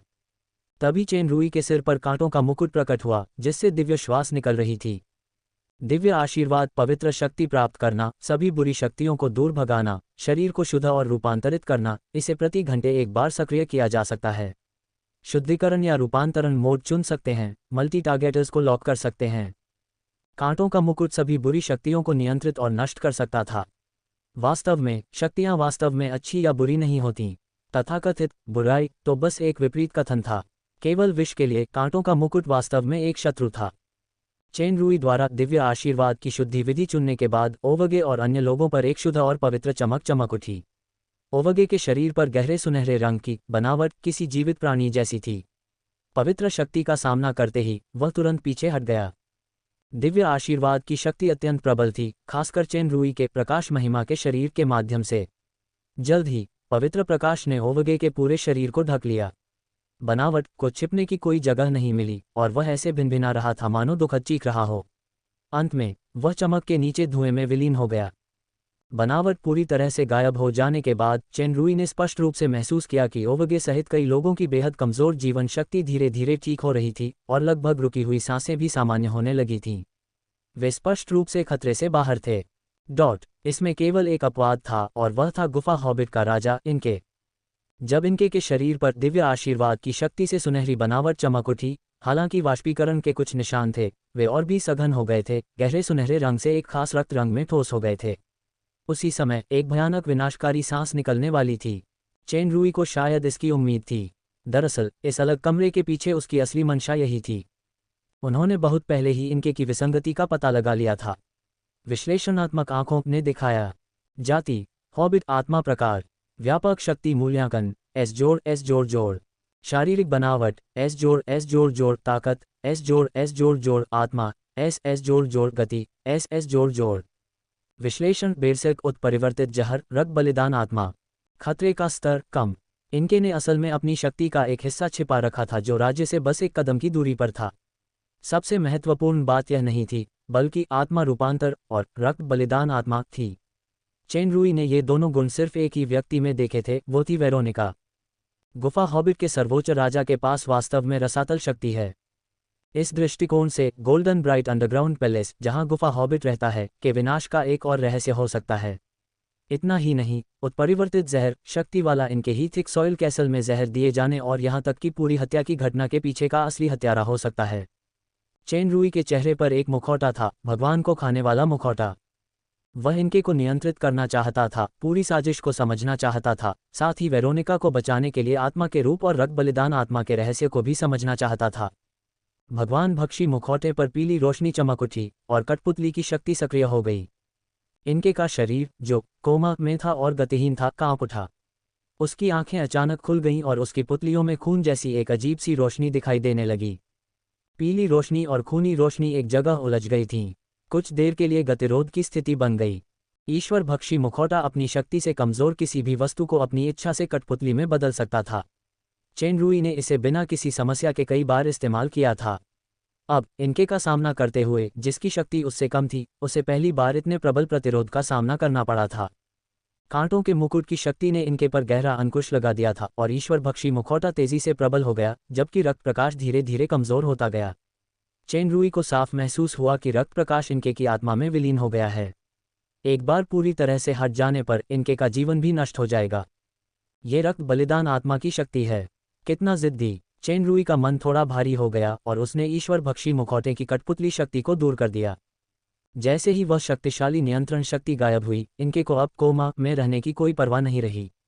उसकी आंखें खून से भरी हुई थीं और वह धीमी गर्जना के साथ चेन रूई की ओर झपटा। चेन रूई ने हाथ हिलाया और एक लाल बत्ती चमक उठी। इनके शरीर के पास धुएं जैसी दो अजीब सी जंजीरें दिखाई दीं, जिनसे आग की लपटें निकल रही थीं। इससे पहले कि इनका पास पहुंच पाता, वह क्रॉस के आकार की जंजीरों से जकड़ा हुआ था।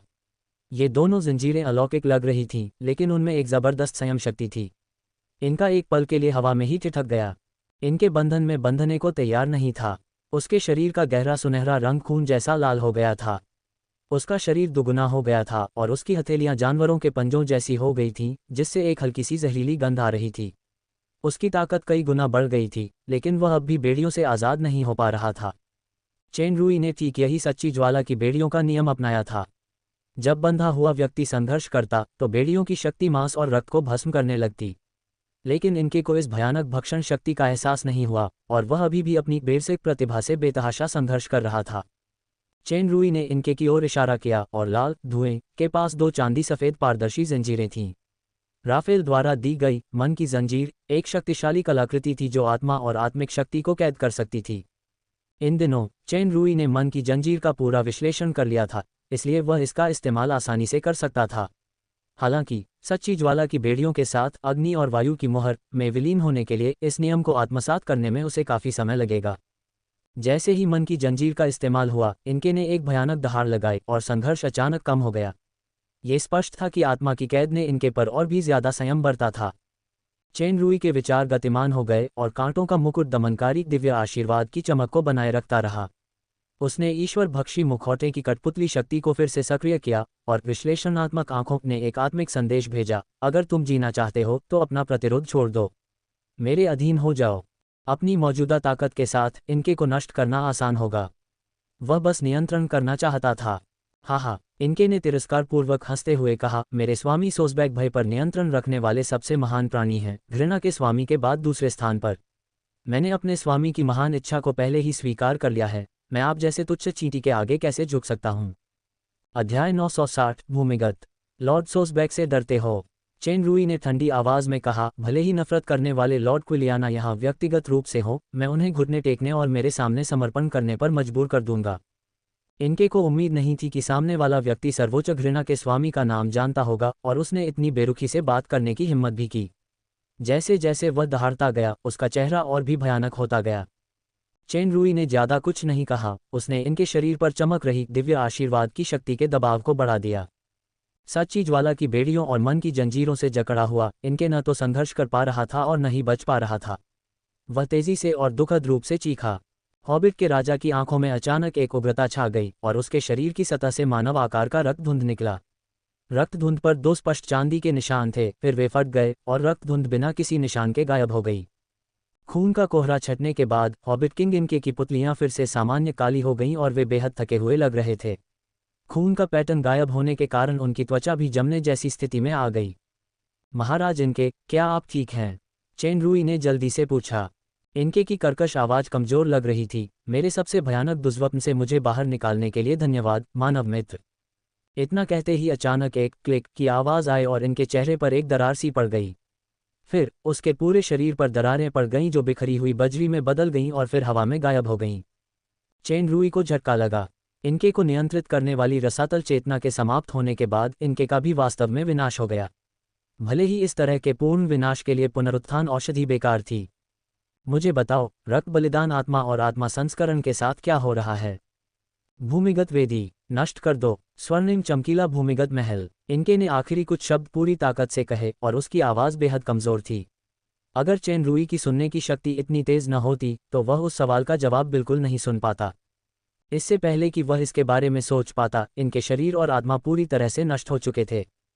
चेन रूई ने अचानक अपना सिर घुमाया और देखा कि हॉबिट राजा ओवगे ये दृश्य बड़ी बड़ी आंखों से देख रहा था। उसने तुरंत ईश्वर भक्षी मुखौटा और बाकी चीज़ें हटा दी और बोला, महाराज ओवगे, तुम्हें समझाने की ज़रूरत नहीं है मानव मित्र। जब मैं जाग रहा था तो मैंने तुम्हें उस दुष्ट शक्ति से लड़ते हुए देखा था। अब मुझे समझ आया कि इनके ने मुझे जहर क्यों दिया था। इनके की मदद करने और उसकी आत्मा को धरती माँ की गोद में वापस लाने के लिए तुम्हारा बहुत बहुत शुक्रिया। चेन रूई ने सिर हिलाया। लगता है इनके ही वो इंसान है जिन्होंने ओवगे और बुजुर्गों को जहर दिया था। वह तुरंत मुस्कुराया, मुझे अपना योगदान बताने दो। मैं सिर्फ इनके की ही नहीं बल्कि जहर खाए गए सभी हॉबिट्स की, जिनमें महाराज भी शामिल हैं, मदद कर रहा हूँ। मेरी बस एक शर्त है, महाराज ने अभी जो कुछ देखा उसके कुछ दृश्य, कृपया इसे भूल जाए। कुछ ही समय बाद होडहैक और स्टकलिन की चिंतित निगाहों के सामने कमरे का दरवाजा खुल गया। सबसे पहले ओवगे बाहर आया। हालांकि पहाड़ी हॉबिट का राजा थोड़ा सुस्त लग रहा था, लेकिन किंगडम स्तर के 2 हॉबिट दिग्गजों ने देखा कि ओवगे के शरीर से जहर पूरी तरह से उतर गया है, इसलिए वे खुशी से फूले नहीं समा रहे थे और जल्दी से उससे मिलने के लिए दौड़ पड़े। ओवगे से कुछ देर तक फुसफुसाने के बाद दोनों शक्तिशाली लोगों के चेहरे पर एक साथ चौंकाने वाले भाव दिखाई दिए। फिर जैसे ही वे समय समय पर चेन रूई को देखते, उनके भाव तेजी से बदल जाते। वे तीनों अपनी आवाज को सूक्ष्म बनाकर गुप्त रूप से संवाद करते थे, लेकिन चेन रूई यह अनुमान लगा सकता था, भले ही उसने जानबूझकर जासूसी न की हो। इस बार इनके को जहर देने का उद्देश्य इस जहर की घटना का उपयोग ओवगे से छुटकारा पाने, हॉबिट का एकमात्र राजा बनने, घोंसले पर कब्जा करने, अपने हाथों में पहाड़ी हॉबिट को नियंत्रित करने और फिर पूरे हॉबिट को गिरते हुए रसातल में खींचने के लिए करना था। चेन रूई ने हॉबिट के युवा राजा ओवगे के साथ काम किया था और वह जानता था कि वह एक विशिष्ट पहाड़ी हॉबिट है। वह सीधा और विश्वसनीय था, खासकर जब उसने पिछले राजा के नाम पर शपथ ली थी, इसलिए उसे इस बात की चिंता नहीं थी कि वह कुछ रहस्य उजागर कर देगा। चेन रूई ने जो दिखाया वह केवल वस्तु की शक्ति थी और उसने अपनी शक्ति का ज्यादा प्रदर्शन नहीं किया। जैसे ही यह सच्चाई सामने आई कि इनके पर दुष्ट शक्ति का कब्जा है, ओवगे और दोनों हॉबिट महाशक्तियों को गुफाओं के हॉबिटों के पलायन के बाद हुई कई असामान्य गतिविधियों का ख्याल आया, खासकर कुछ हॉबिटों का बेवजह गायब हो जाना। वे डरे बिना नहीं रह सके। पहाड़ी हॉबिट समेत कितने गुफा हॉबिट्स इस अजीब शक्ति के नियंत्रण में हैं। इसमें थिक सॉइल कैसल के सभी हॉबिट्स का जीवन और मृत्यु शामिल है।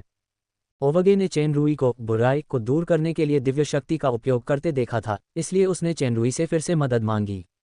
रसातल की शक्ति कांटों के मुकुट के दिव्य आशीर्वाद से एक दूसरे को रोकती हुई प्रतीत हो रही थी।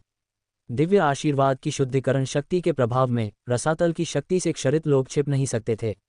हालांकि दिव्य आशीर्वाद अभी अभी सक्रिय हुआ था, इसलिए इसका 1 घंटे का कूलडाउन था। एक त्वरित चर्चा के बाद कई लोगों ने निर्णय लिया कि सबसे पहले एक ऐसी सेना को छांटा जाए जो बुरी शक्ति से संक्रमित न हो, फिर इस सेना को आधार बनाकर सभी हॉबिटों को समाप्त किया जाए। सब कुछ तैयार हो जाने के बाद हॉबिट्स जहर की जांच के लिए समूहों में कड़ी सुरक्षा वाले महल के हॉल में दाखिल हुए। वे कुछ देर रुके और फिर बाहर निकल गए। ये सिलसिला सुबह तक चलता रहा, जब तक कि सारी जांच पूरी नहीं हो गई। प्रोयो और अन्य लोगों को इन गतिविधियों के बारे में पता नहीं था। चेन रूई के निर्देश पर हॉबिट ने उन्हें अलग थलग कर दिया था।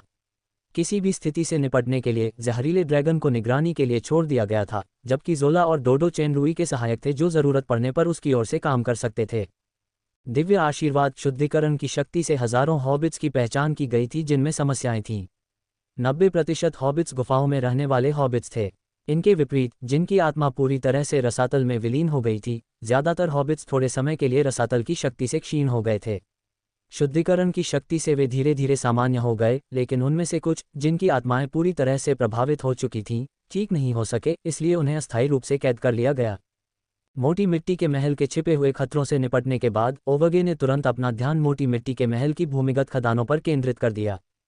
जब इनके मर रहे थे, ओवगे केवल भूमिगत वेदी शब्द ही सुन पा रहे थे, लेकिन ये 2 शब्द ही उन्हें अत्यंत सतर्क बनाने के लिए पर्याप्त थे। पर्वतीय हॉबिट और गुफा हॉबिट के विलय के बाद इनके सुझाव पर खनन और शोधन में निपुण गुफा हॉबिट को संसाधनों के खनन की जिम्मेदारी सौंपी गई। पर्वतीय हॉबिट की मूल भूमिगत खदान का भी काफी विस्तार किया गया था और गुफा हॉबिट ही इसके लिए जिम्मेदार था। जब ओवगे हॉबिट को साफ कर रहे थे, तब कुलीन बड़े ढाल वाले योद्धाओं के एक समूह को खदान के प्रवेश द्वार को अवरुद्ध करने के लिए पहले ही भेज दिया गया था और किसी को भी अंदर जाने या बाहर जाने पर सख्त मनाही कर दी गई थी। ओवगे के नए नए ठीक हुए जख्मों और रात भर की कड़ी मेहनत के कारण वह हॉबिट के मजबूत शरीर के बावजूद उसे संभाल नहीं पा रहा था।